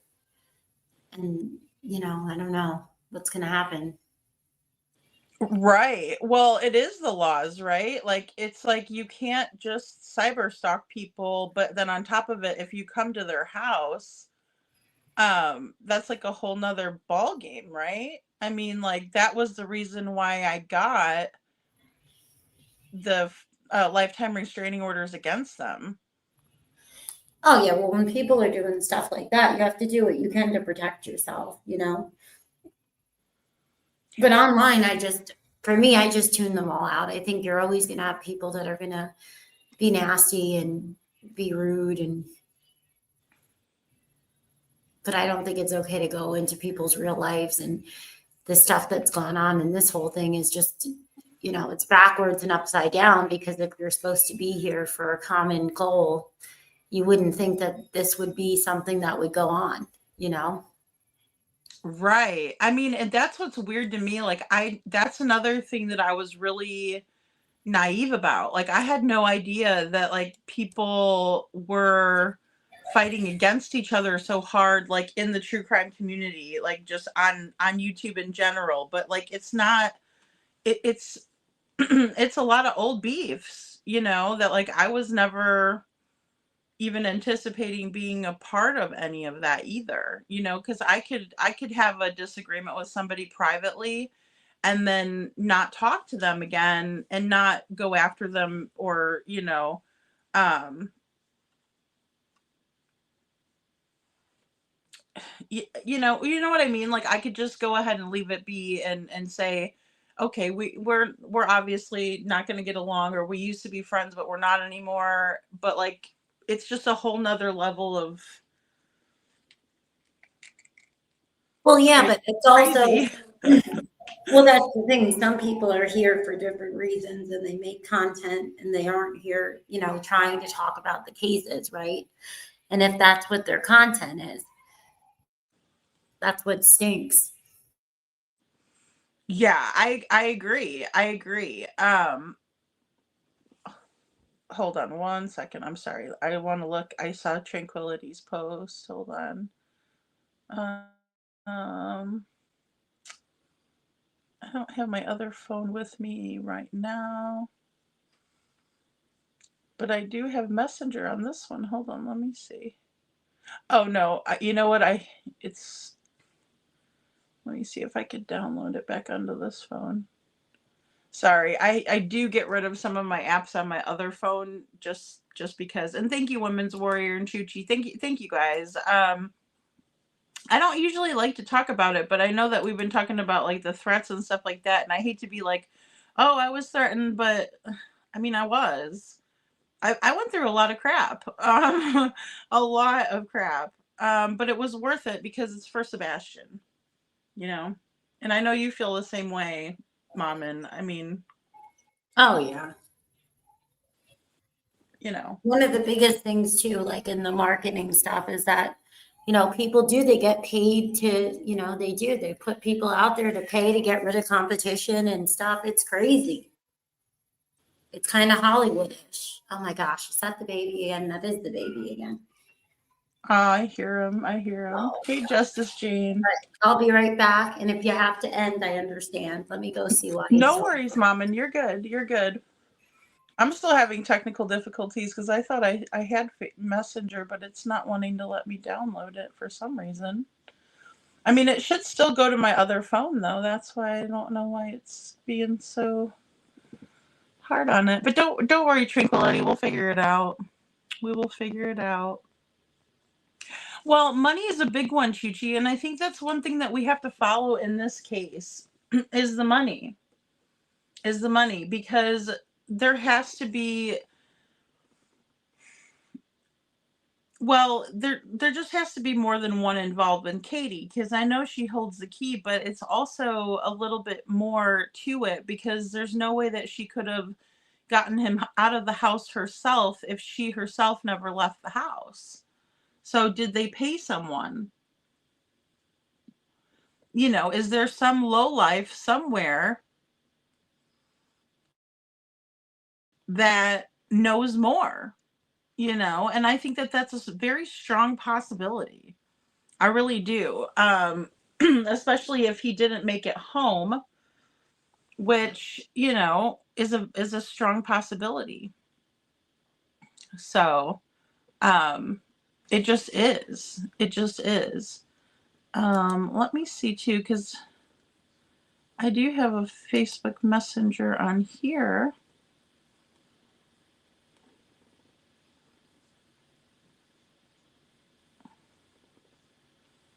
Let's see.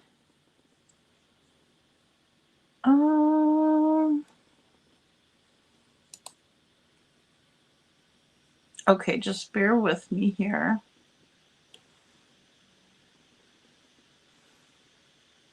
Mm,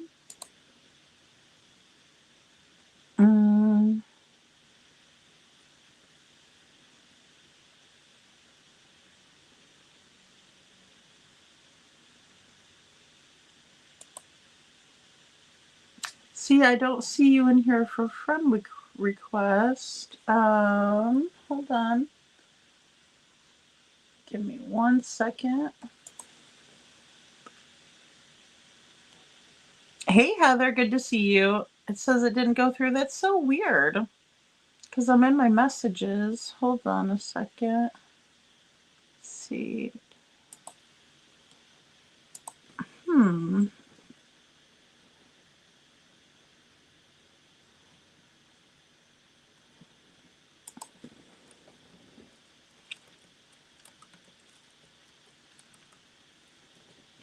Hold on 1 second, guys. Sorry.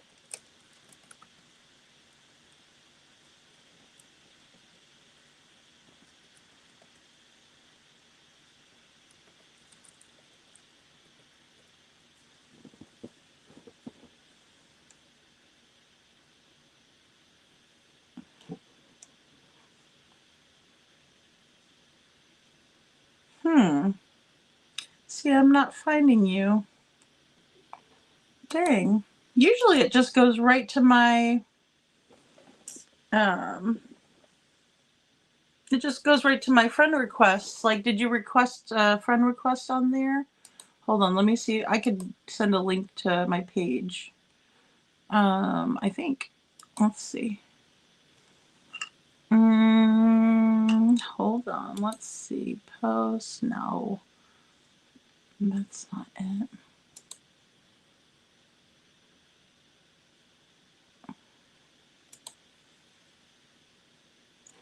Here we go. I'll just do this. And this should bring you right to my page, I betcha. If I just go to this link.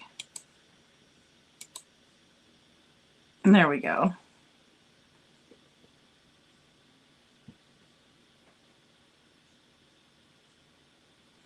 I mean, he does kind of look like the Green Hoodie. I'm not gonna lie, Faye. Now that you say that, I'm like, you know. Okay, Oh, good. Hey, Maman. we'll see how long this lasts. Aw. No Well, worries at all. You know, he's going to be 3 in April. So it's like he's finally able to walk, thank God.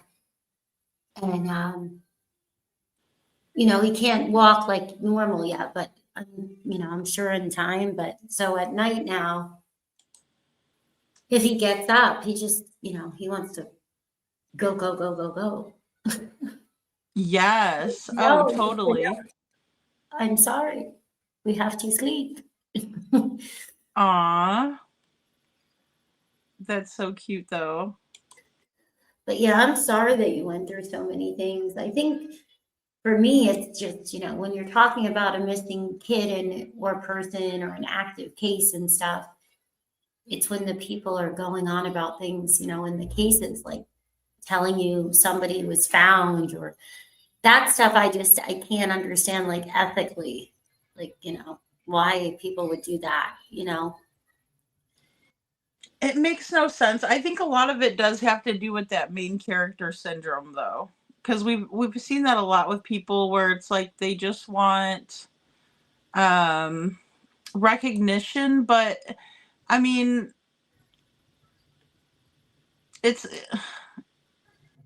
just I don't know. Sorry, hold on one second. I'm just accepting. There we go. There we go. Sir, tranquility. Yay. But they do. They're not doing it for the right reasons. If that's what you're looking for, you're probably going to get a lot less pats on the back than you ever thought. You know what I'm saying? Like if you're doing it for that, it's the wrong reason. You're not going to get what you're looking for out of it. Well, again, it's not true. Like, he wasn't found.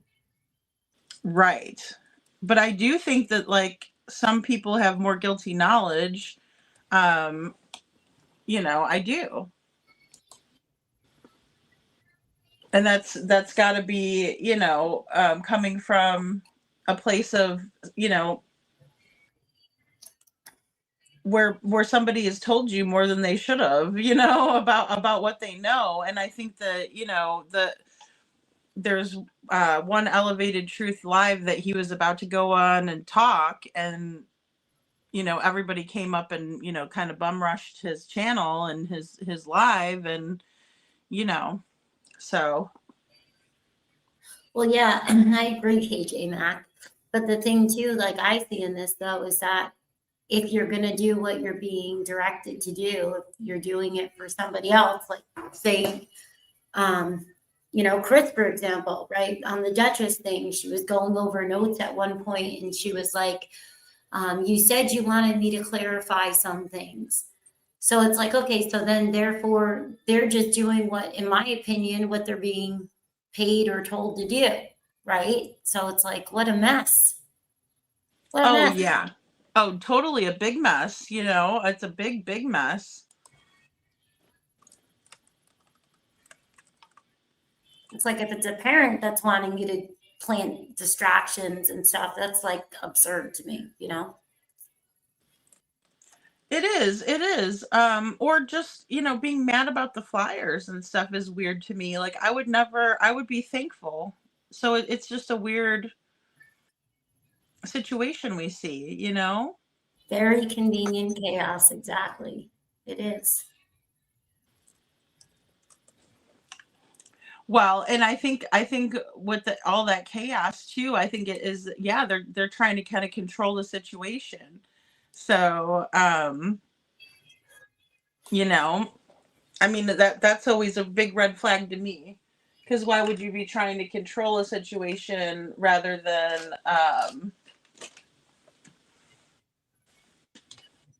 just being grateful that people are talking, right? Because I mean, I know that they seem like they don't want people to talk, but I don't know.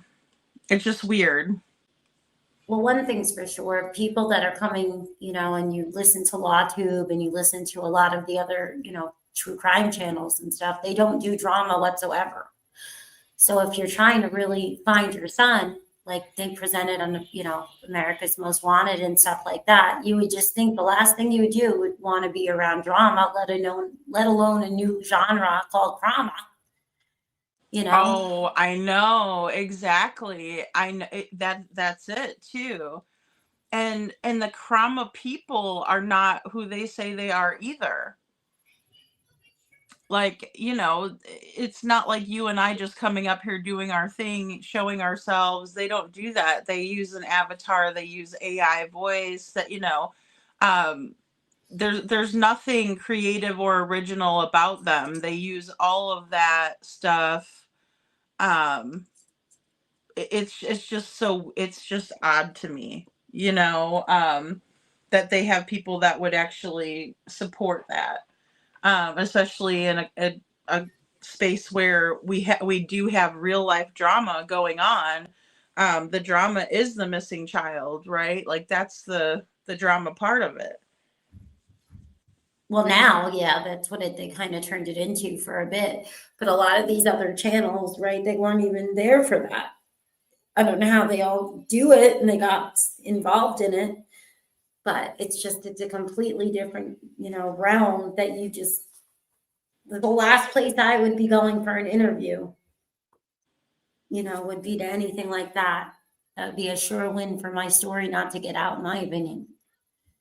Oh, absolutely. Absolutely. And, KJ Maxx says, I found Sebastian's case from an Australian creator, zero drama. So the theatrics were quite shocking to me. Oh my gosh, yeah. It's been interesting to watch this all evolve, I'll tell you that. I was like, but that's what I mean. I'm like, do you really think that people don't look at you as a suspect? I mean, I'm sure you just talk to anybody that studies true crime or ask anybody, and that alone is suspicious. Just, but okay, make it content and make it all wacky and say that I'm saying something that's not just a normal opinion. Like, it's just so horrible to say. Well, what do you expect people to say? Right. And, they don't go to any of them. Like Fred and Sheila would probably, like, I would think of them as being a godsend, right? Like with her knowledge of, just the school, her teacher, and then we have, the seasoned cop, yeah, he's what, I think he was a cop for 40 years. Those are the people that I would choose, right? Like I would see them as being credible, really wanting to help, and not wanting to be like involved in the drama aspect. They're just looking for facts. And instead we see them going directly to the crama channels. Yeah, like if I was picking people that were in this genres at all, I would pick people like that. But if my kid was missing, I think I would not even, I'd be trying to just go to the mainstream constantly. I try to get back on Fox and Friends. I go on Nancy Grace no matter what she said to me. I'd be going to people that are going to spread me as far as possible, you know? Oh, definitely. And Nancy Grace, like, she goes off on everybody that's on her panel. Like, if you don't get, you're not getting enough attention from Nancy if she doesn't, go off on you once or twice in the panel. I mean, like, the United Cajun Navy guy, she went off on him like 3 times. I just watched it on Jen's channel earlier. I'm like, oh, she really does hand this guy his ass. I mean, you could call me every name in the book. It wouldn't faze me whatsoever. I would have a piece of my heart and soul missing. What the hell would I care? Anything that would help me to find somebody that would recognize where my child is, or somebody that might know of somebody that might have taken them. That's just how I think. And hopefully to God, I never know exactly what that's like. But if they wouldn't take my story, yeah, I would try anything. But I think I would do what I've seen other parents do, to be honest, and just go on their own. That's what I would advise people. I'd be like, nope, I would just be doing updates on your own and find, and then if you want to talk to people, find people like you and stuff like that. But I would just, why not? We all have phones. We all have the capability to control our own stuff and then find the right people to help. Yeah, and I mean, I think that it just says so much that they don't want people who are actually trying to figure it out talking about it. But they don't mind if people are cussing and all in Sebastian's name. I get it. I cuss too sometimes, but I mean, I'm talking every other word. Not really forming true sentences, talking about their sex life. All of the things that we watch them do. Like, and I mean, look, I don't watch Julie Skolnick either, but I mean, if I was on a panel and Chris Proudfoot was about to come up there, I would jump off too. I don't want to be associated with people. Once I know who the person is, I don't want to be associated with them anymore. Well, I think it's backfired times 1,000 because Sebastian didn't get forgotten. You know, Seth didn't stop talking about him.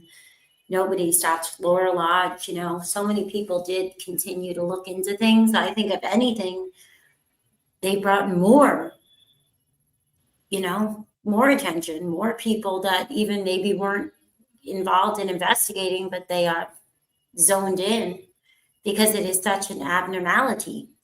It, you know, no matter what, it's the truth. You know, like, I don't know what to Right. do, you guys, but you know, Well, and it's hard, when you're not seeing the facts, and Women's Warrior even says they use Krama because they don't want him found. They don't want legitimate sources. It's all a game to, yeah, I agree. I agree. It's all a game. There's so much hurt and pain. And yeah, it's just, and I feel like a lot of it has been blamed on Seth that wasn't his doing. Like, for instance, they love to say how Seth was the one that asked the police about the GoFundMe on day 2. And that was Chris. And Chris admitted that. So that's not Chris's fault. In my opinion, that's people that just want to perpetuate their own bullshit narrative.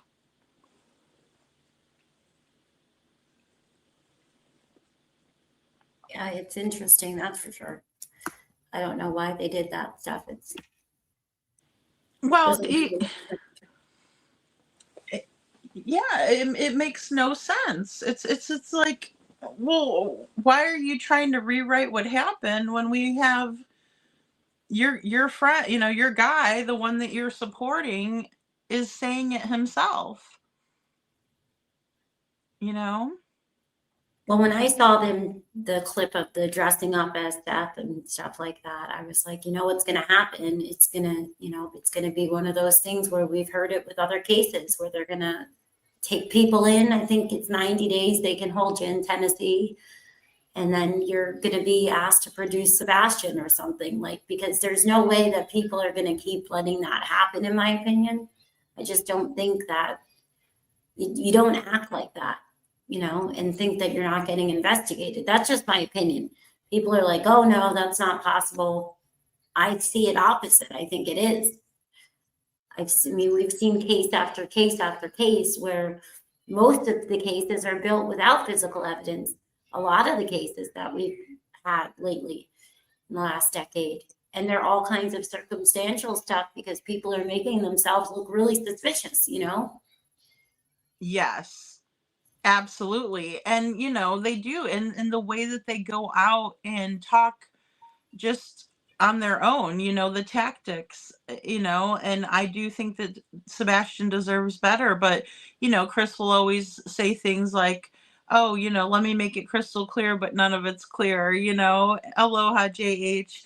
And or he might say something like, let me help you out with this, but then he never helps us out, right? I mean, it's all a game. It is a big game. Or he said it that him, Seth, and Katie all know the truth. I'll put that back up if needed. I mean, I put the clips up right away after they did the psycho thing and all of that. It's like, what are you doing, buddy? Like, what, this is a game? Like, it's not a game. I don't think this is funny, especially if you guys have highlighted in certain ways in other places that there could be a third party, and now you think this is hilarious. I don't think that's funny. I think, Exactly. It's not like, yeah, I think Chris is comical because of his stupidity and his pervy and crystal clear and all yeah. of that. Yeah, I mean that is comical in a way, but it's maddening in the same way, because it's like Sebastian's the one that's falling through the cracks because of it. So it's the circus they made, you know. Well, yeah, you don't come out and say these things. Like, you don't say that you guys know the truth. You don't say that you are not a suspect and you took what. You don't do all that and then expect you know, having all kinds of creators that just, go dogging everybody and just, you're never going to get any opinions that hurt your feelings. Like, where are you? What world are we in right now? It just lacks any common sense. I can't help but, you know, Well, that's what Jen was saying, like, "Oh, I feel like I'm in the twilight zone," and it's like, "Oh my gosh, I know. I bet it has to feel that way." I mean, especially with, like, how bizarre it is that Chris is putting all of his time towards, trying to sue Seth through Texana, and then Texana says, "I'm done with this. I'm not dealing with it anymore." It's got to be like so bizarre, you know? well, that's the thing. It's like, what do you mean? Everybody's touchable. Look at P. Diddy. Look at like so many different things throughout history. It's just very bizarre behavior, across the board. It's just very bizarre. I agree. Woman's warrior. It's just awful. And in the end of it, there's still Sebastian. There's still Sebastian.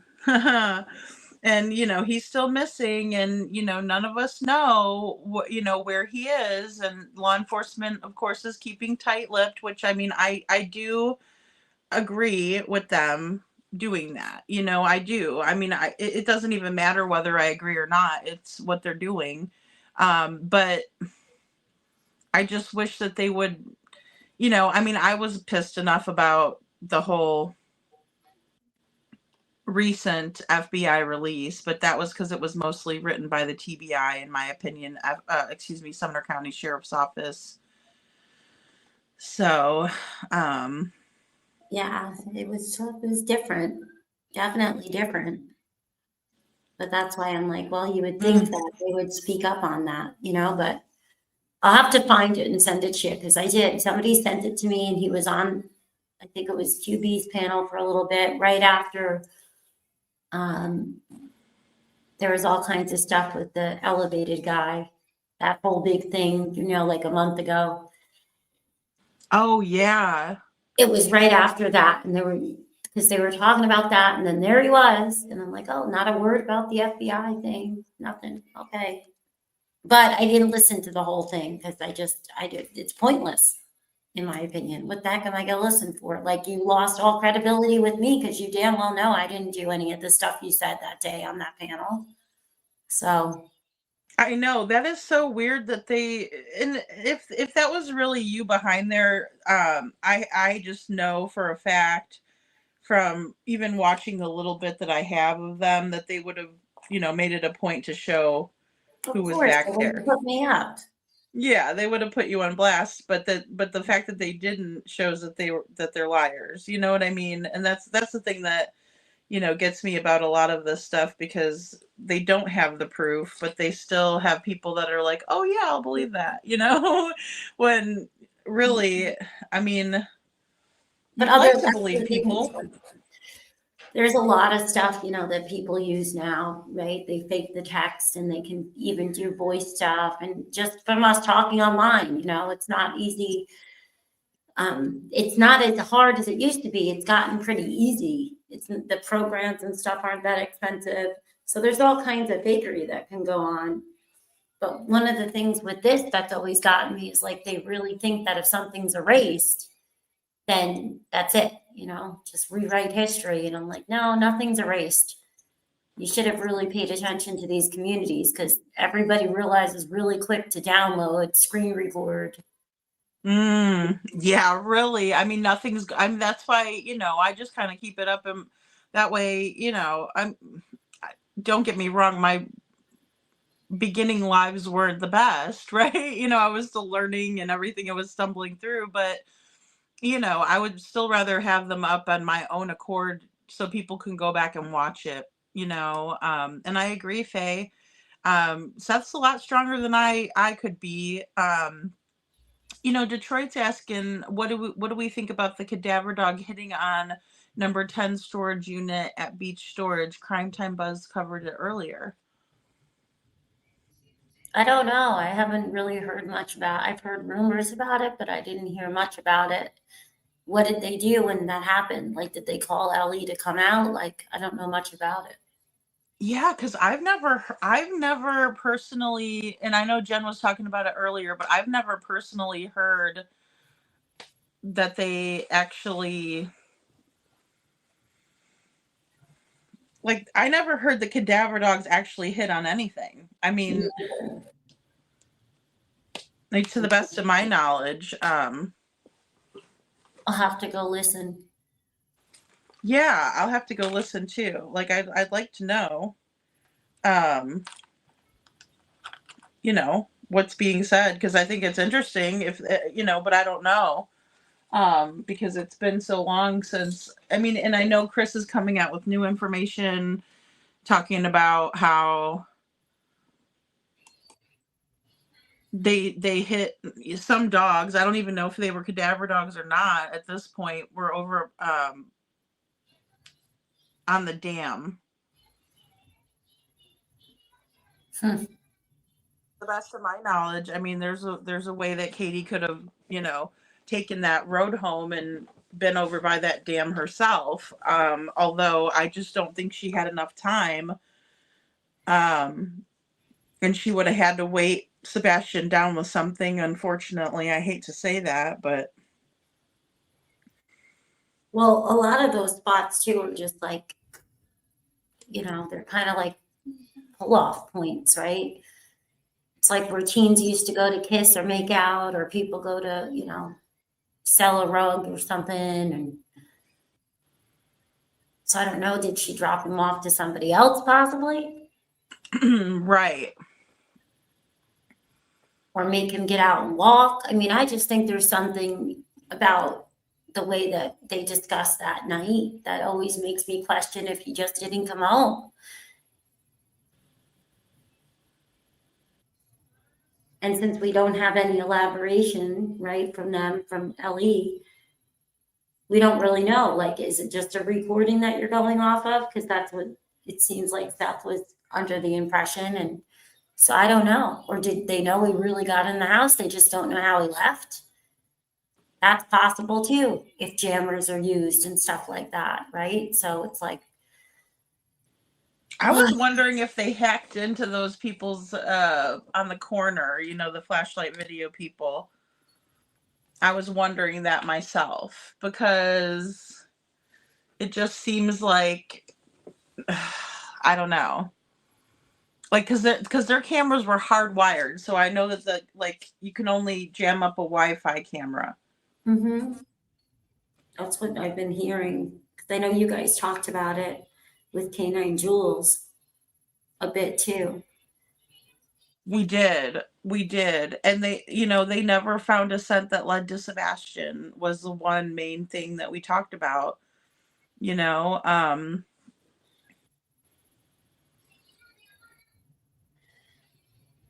Yeah, we'll have to go look. Well, yeah, I've never heard that they would hit on a mouse. no.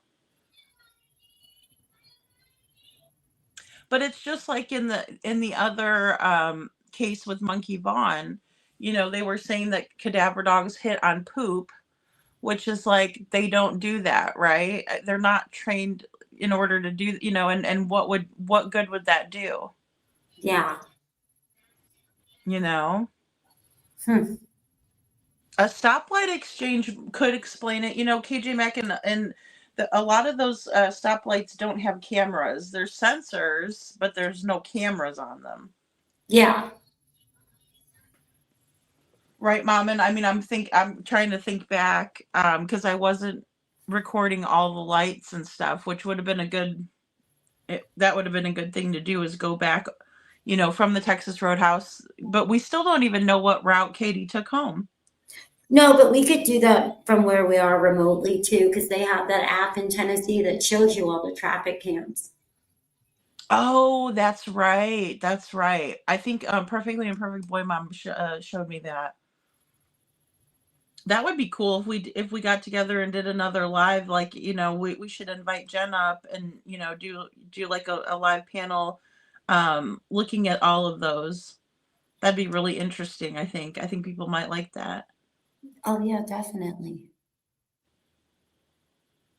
Yeah, I'll do the same, Cheryl. I haven't caught a lot of her stuff in a while because I remember she was sick, and I'll have to go check out. I hope she's doing better. Trying to. Yes, and she changed her phone number, so I haven't talked to her because I have her old phone number. Not the new one.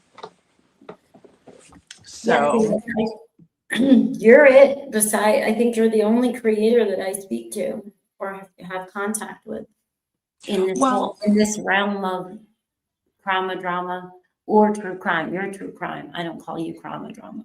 I try not to be trauma too much, but I guess some of the videos, the memes and stuff I've added to Yep. could be a little bit of trauma related, but I try to at least add a little bit of fun to the videos, although it's not a fun subject.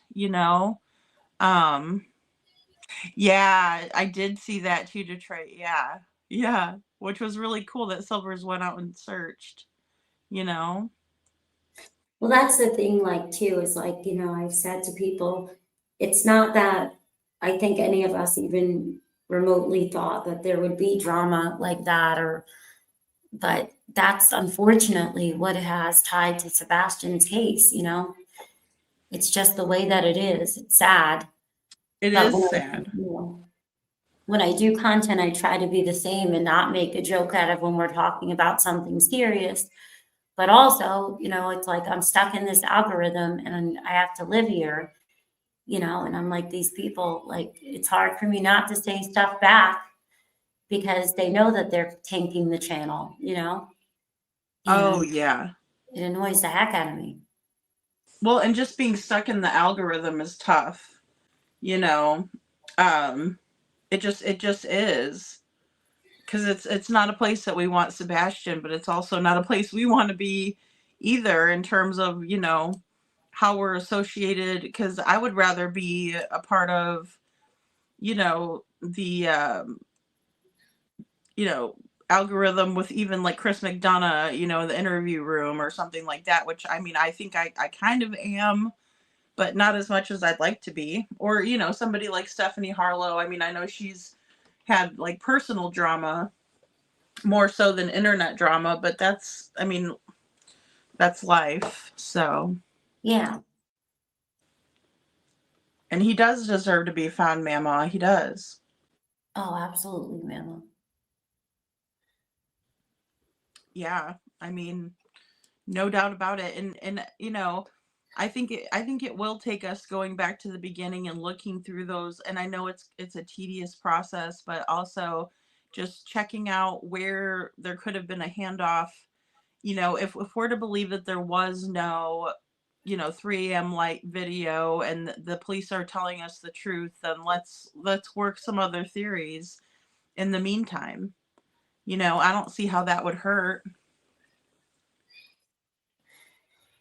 Well, that's the thing that I think, for me looking at it, that's always been a positive is that we do know there's a $50,000 reward from the FBI. We do know that there's been some great people that have put time and effort into the case, even though it might not be today, right? Like, I think we will all have answers eventually. It's just, it's heartbreaking because it's not today. And what else can you do but theorize and talk about it? And I'd rather you come up in the algorithm when people are searching for Sebastian than for them to land on something where somebody is, cursing at another, the stepdad is cursing out another creator and saying horrible stuff. Mm-hmm. Or, having the stepdad come out and making fun of the, biological father, Oh, yeah. is wrong too. Like, we just don't ever see that stuff. Like, I can't think of one case where anybody would have the audacity to do that and then still be out and nothing, no accountability. That's the big trouble that I have, um, is the no accountability. I know it feels like there is none because it's been so long, but I just don't think that's how it's going to work out. I believe a lot in the whole holy connections and God's tender mercies, and I don't expect anybody to believe in the same, to believe in Jesus like I do, and I don't fit into a cookie cutter, quote unquote religion. I know that, but I do really think that he's had his part in this whole case, you know, and that eventually it's gonna happen and truth will prevail and Sebastian's name can't be tied to all the awful stuff that has been put onto him. So there's going to be good that's going to come of it. I know it. And he's going to be known for who he is. And if he's with us, he'll be, known. And if he's not, his memory will not be tainted in such a horrible way. Well, and I agree with what you're saying too. And I think it's just like you said, just believing in God, believing in Jesus, having that knowledge of knowing that good is always going to prevail over evil.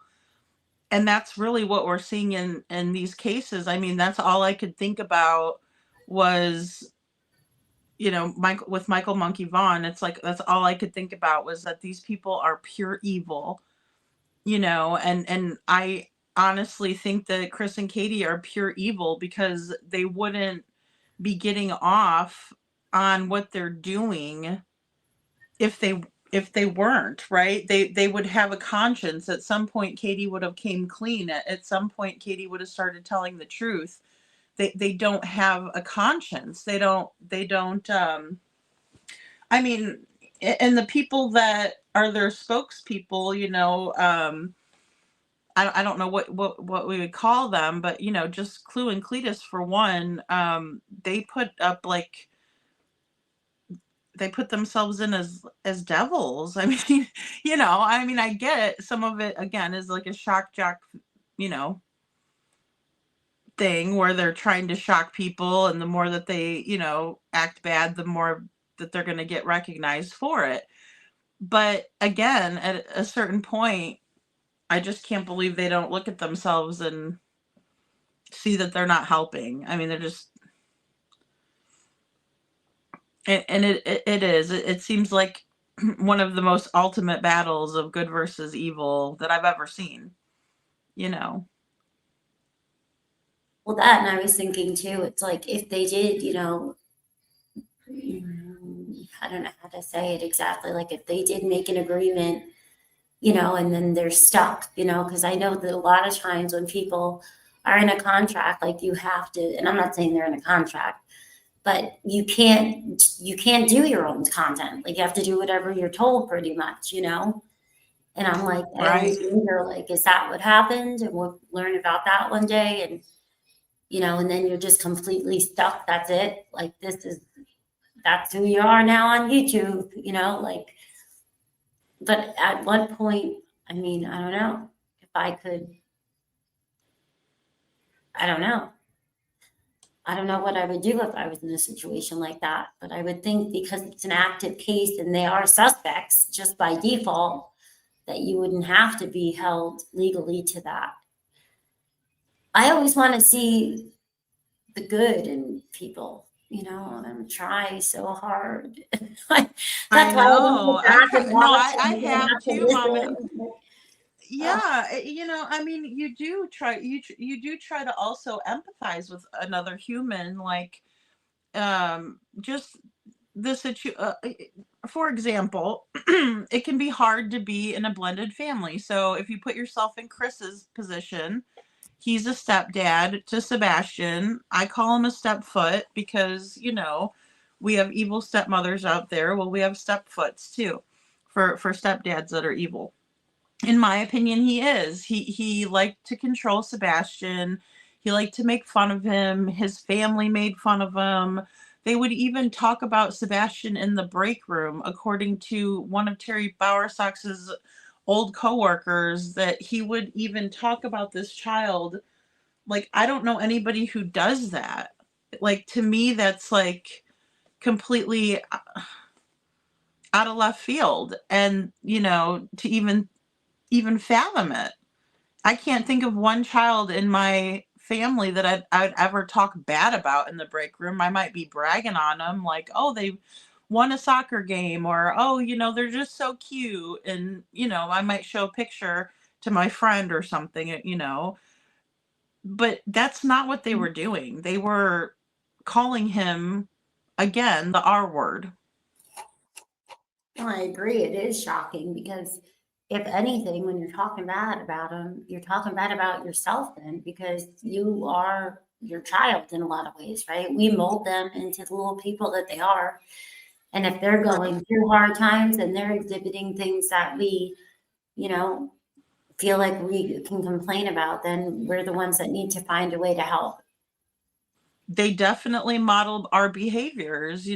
That's a great point too, Mom. And I mean, they are they're representing who we are as well, because they're picking up everything from us. um and again, I think that's what upset me the most about, and I know I bring it up a lot, but it does bother me what Chris was showing Sebastian, and then Sebastian's acting inappropriately. Well, of course he's going to, because you showed him that dirty song. And, you had no business doing that. Especially when Sebastian went through what he did.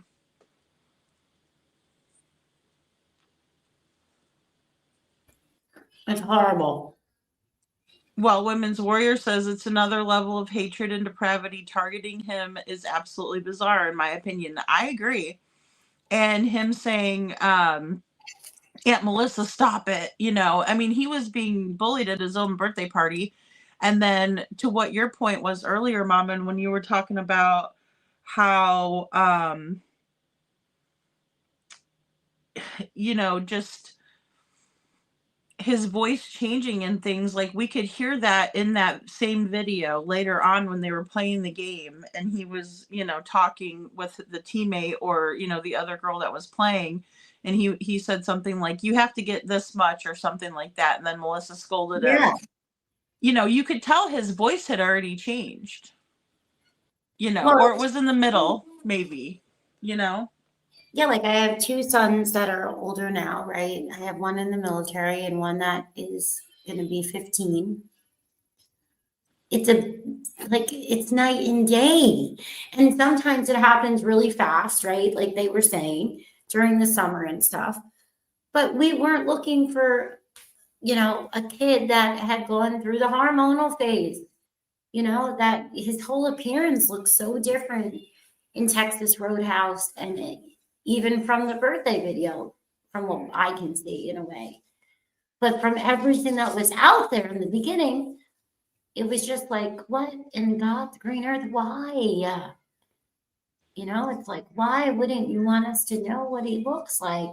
And I always hope, like my husband says, we hoped that means it's because he's out there somewhere, and that's what you want to think, that he's good, right? Like Seth said in that interview, he wants to think he's playing video games somewhere. Well, yeah. I mean, and that would be the best case scenario, that they are hiding him out. And I know Chris has said that a lot lately, and I'm like, oh, that's bull crap. Don't listen to him. He's just, trying to push us off. But, it would be nice if he's telling on himself and telling half truths on that too. That would be nice, because that means that Sebastian is out there someplace. At least somebody's at least letting him play video games. That's something he enjoys, and it's just, gosh, I still can't shake the feeling that I got when I was going into the neighborhood, and it was both times. It was the same feeling, and it's just it's just very bizarre. Good night, Bo. Thanks for being here.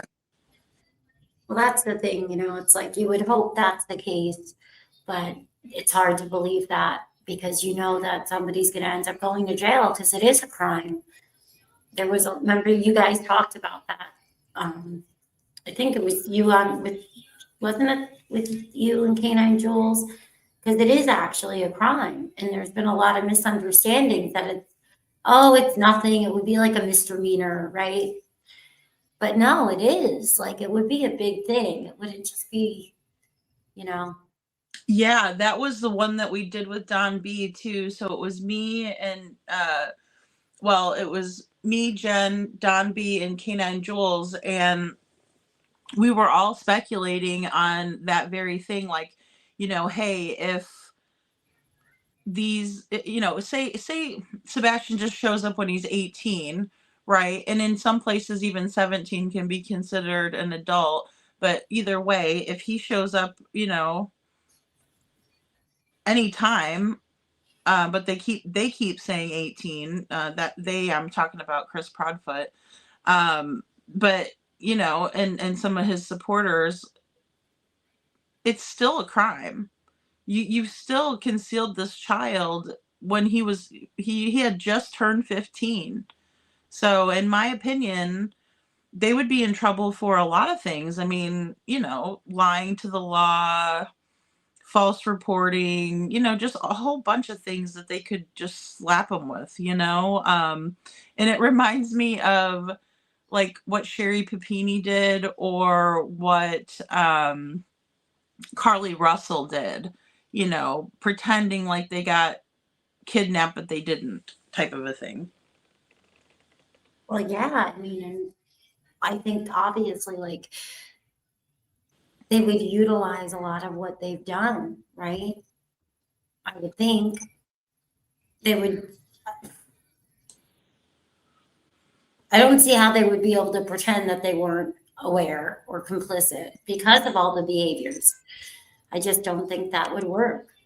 That's what KJ Max said too. Wouldn't that be kidnapping? I would think so. I mean, Mhm. I would think they would get in trouble for that. You're welcome, Troopers Mom. I'm glad you got it. But yeah, I mean, it's just it's unbelievable that they think that, oh, well, if we produce him when he's 18, it almost does feel like they're putting out some feelers.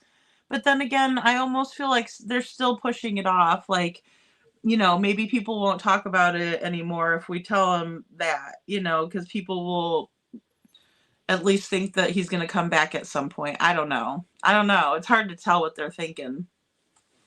I agree, KJ, and that's the whole thing. Like, and to me, it's like maybe that's something that we'll find out. Who knows? The guy with the gray T-shirt from the ring, where people saw somebody hiding behind a tree. Maybe he came and took him. Hypothetically, who knows? But at the Mm. end of the day, that I would think that something might have happened then, because you're saying that he has, a lot of needs, and he's going through the teen years, and I just can't see somebody getting paid off and the FBI not tracking them right down and getting Sebastian with just technology. Um, I think it sounds like wishful thinking, but I sure hope that he's okay, and I sure hope that. Of course we do, but I don't know.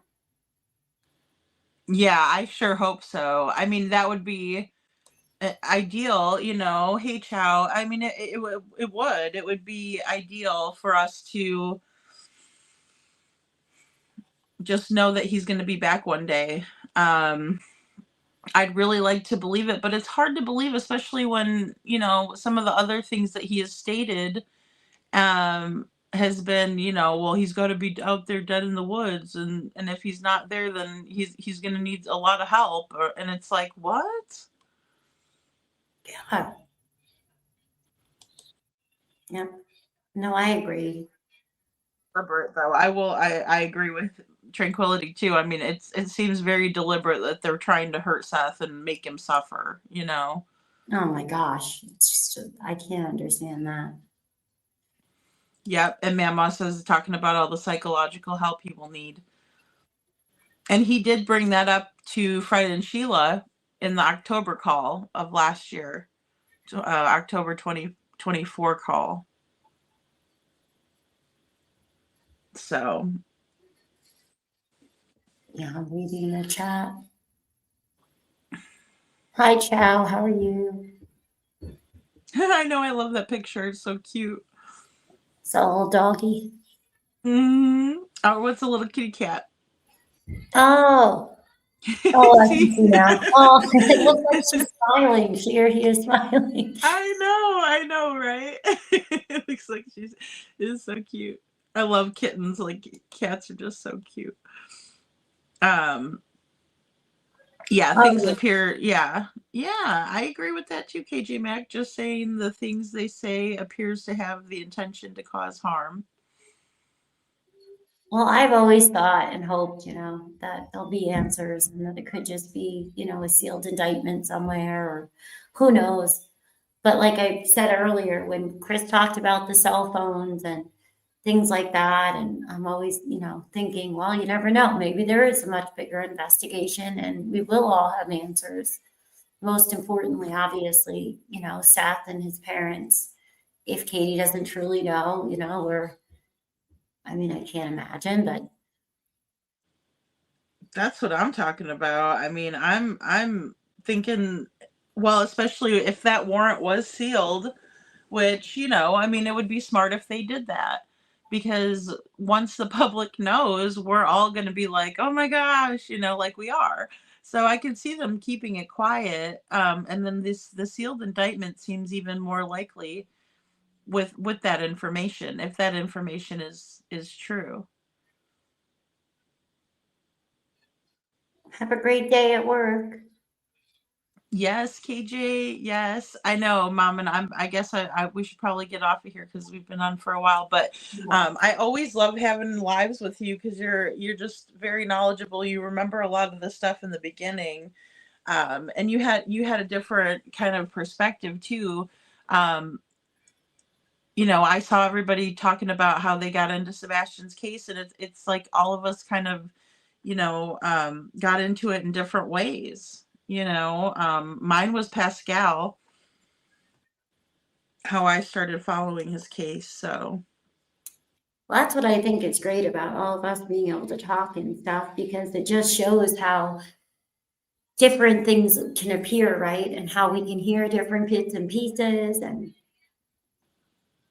oh yeah, or sometimes, there's lives out there that one person might have seen that none, not other people saw, I mean, because there was so much information coming out about his case and so much interest that, there's a lot of stuff like the one that you had sent me. I had never heard that one. I think it wasn't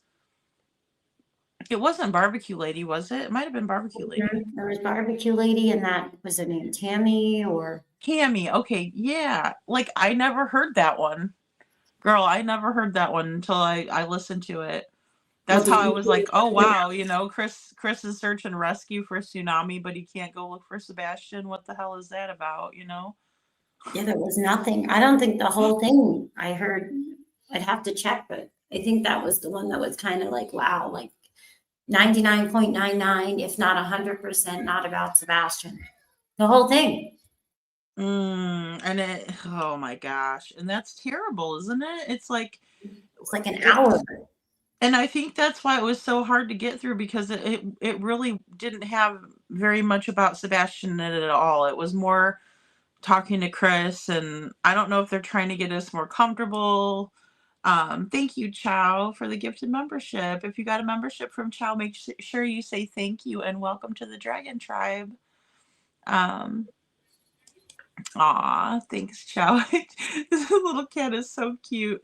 Um, but yeah, I mean, yeah, Mom, and it's just weird, right? It's all weird. Oh, it really is. I mean, I don't get it. I don't think any of us get it, but there was so much in the beginning. And that's the thing. People get so annoyed sometimes when we talk about stuff. And I'm like, what the heck are you mad? There was more people watching back then because it was all over.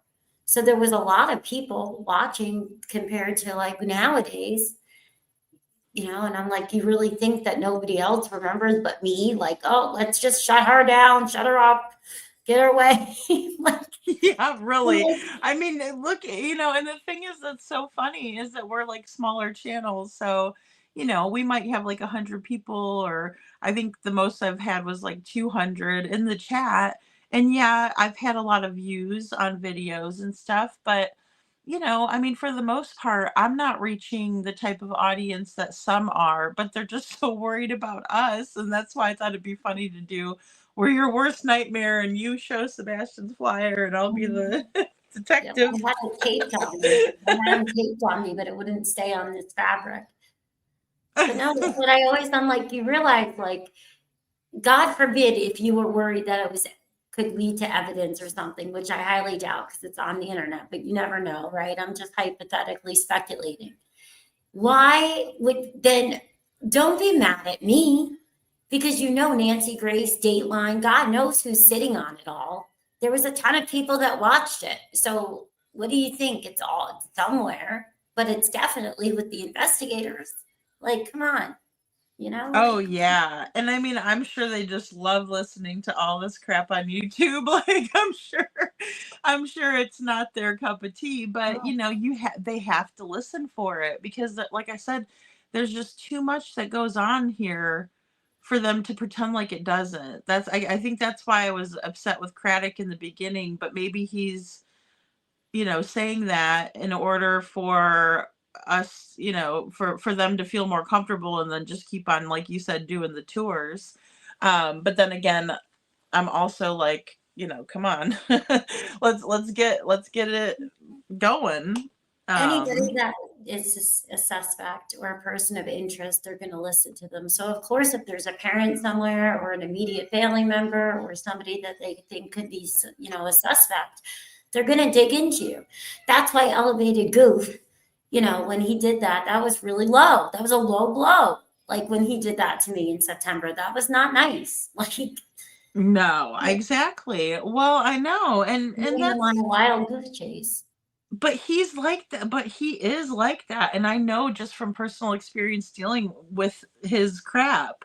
Yeah. Um, It's like yeah. meanie head, meanie head. No, I'm like, I don't even know what to say. it's so not okay. Like, I mean, and I don't understand how, again, a guy gets into that. Oh yeah, I but you don't didn't know. go real life. You went real life, you jerk. I'm sorry.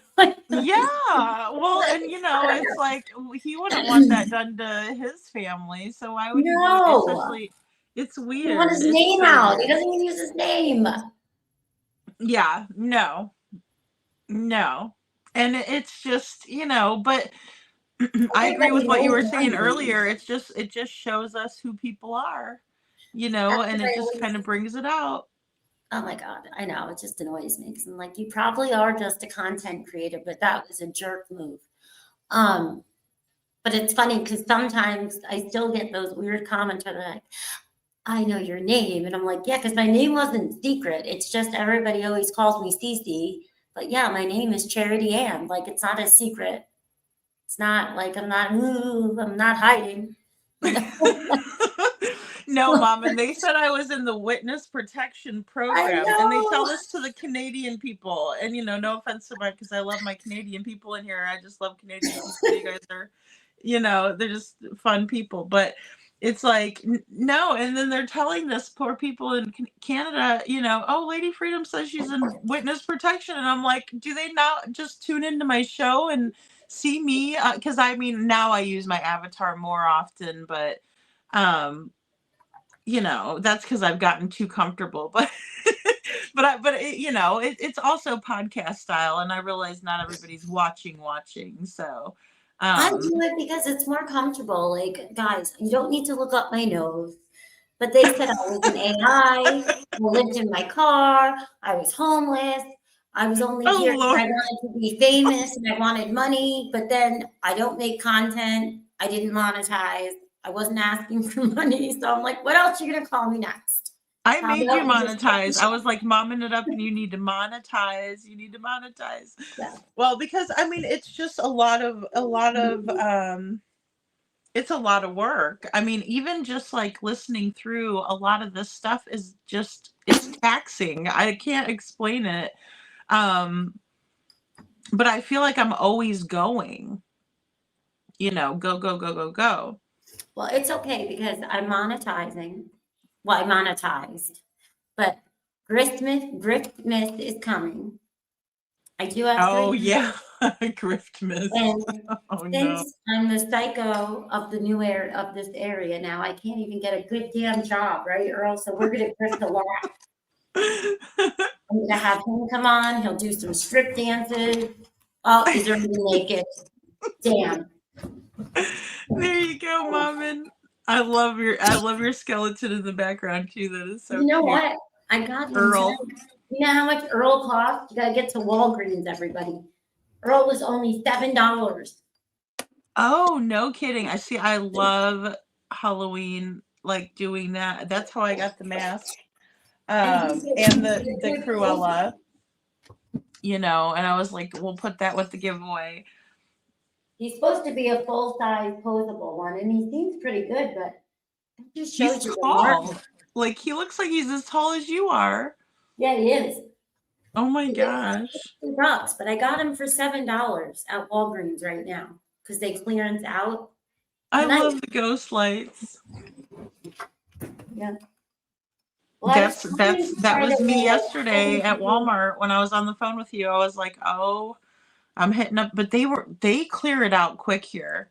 Like Yeah. they were all about getting, That the lady told me tomorrow Christmas. they have to take them in the back. So she was like, if you know anybody, tell them to put a pickup order in.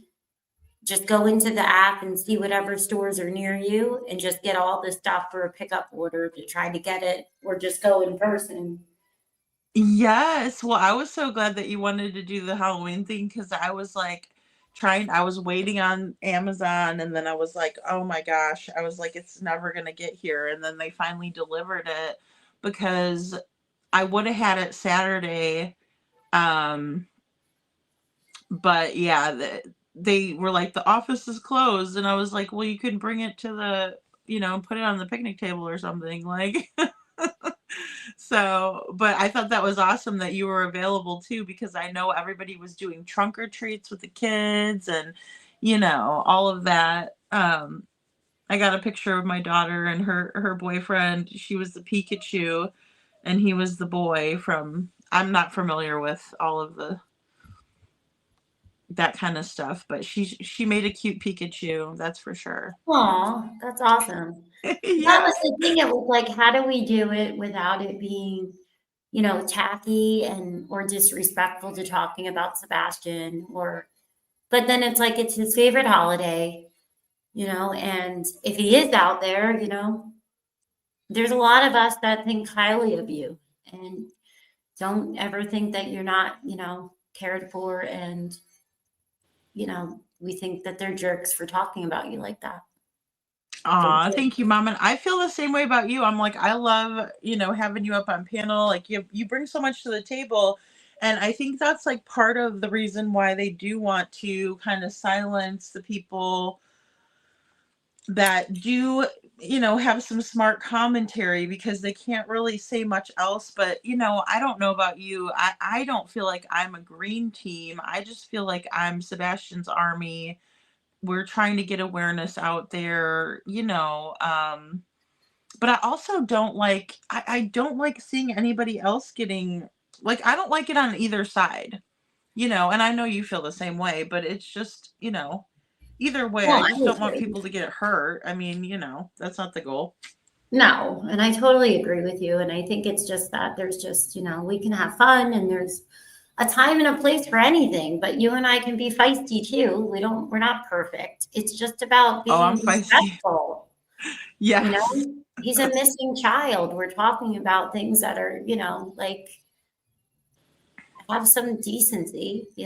I mean, we're not perfect. We're not pretending to be perfect, Oh but God, no. And I do. I get really feisty and I get spicy and fired up and I'm like, oh, especially like with the pig fest stuff I did, I was like, I can't believe they don't you want to let, but it is their choice whether they allow for things or not, and I get it.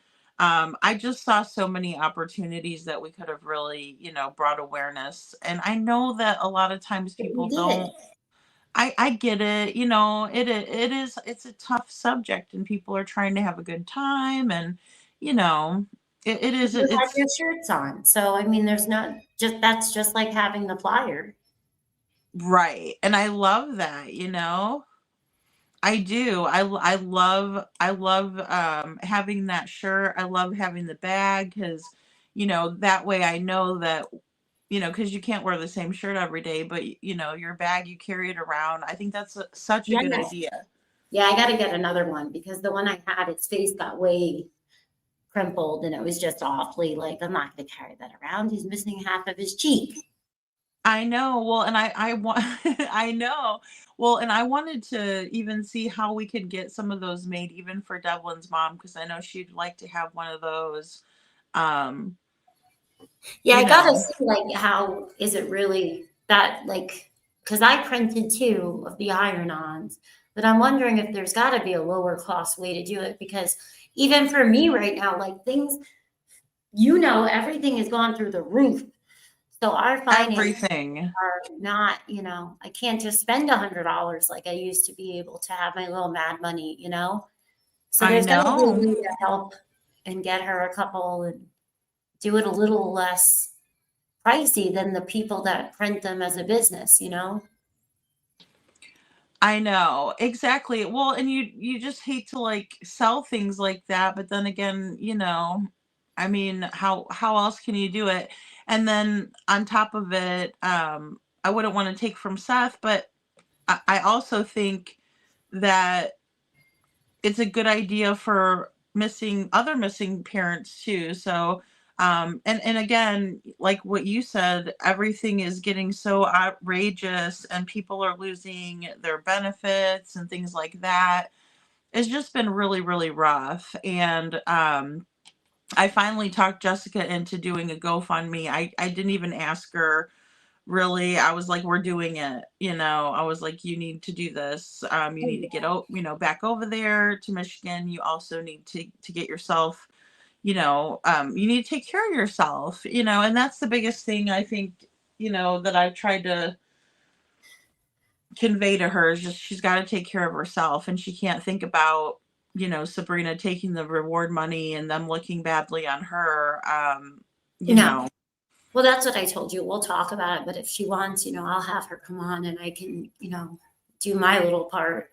But like I agree yeah. with you, Seth is, he would never get mad. And I know I don't talk to him and I've never spoken to him, but I know he wouldn't be upset with me printing out for myself, but I wouldn't go selling them, I not know. I his know. first thought. But I know he wouldn't care one bit about it if you're doing it for the right reason. But no, I think he deserves help. I think that everybody does. And if you have a problem with it, oh well, get off YouTube then. How about that?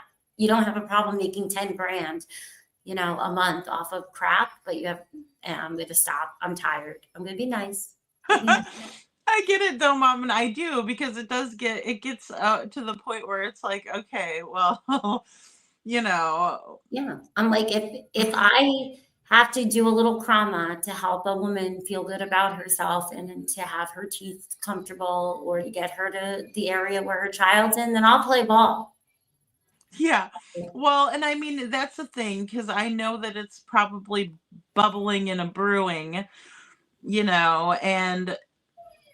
In 2 years of me trying to be really nice, I'm trying very hard because I want Sebastian to have decency, but it's like, come on, people. Oh, God. well, and it does get to the point where it's like, I like to debunk things, and of course, it just it's it sucks because it's recognition for the people who are acting like buttholes, and really that's what they're looking for. I think is attention and recognition, but so they can go back and be like, hey. I just got kicked out. I got blocked over by Lady Freedom, woohoo, or something. It's like, okay, well, good for you. Um, you know, but yeah, sometimes you just have to call it out because it just gets to the point where it's like you're actually going into chats other places and telling things about, something that Chris Proudfoot did when Seth did, but blaming it on Seth. I'm like, Well, yeah. The weirdest thing I think I found of all of this is the people like watch like a hawk. And like I told you, I'm in one chat. I don't hear 900% of the content. Well, there's only 100%. If there's, I'm not listening. Like I missed all these huge, massive amounts of the show. And I go in and I'm just like, I like, they seem like a nice person to listen to, while I'm doing something. And then it's like, Yeah. well, hell breaks loose. Now all of a sudden, like you're over there. And I'm like, God, you guys need to like relax.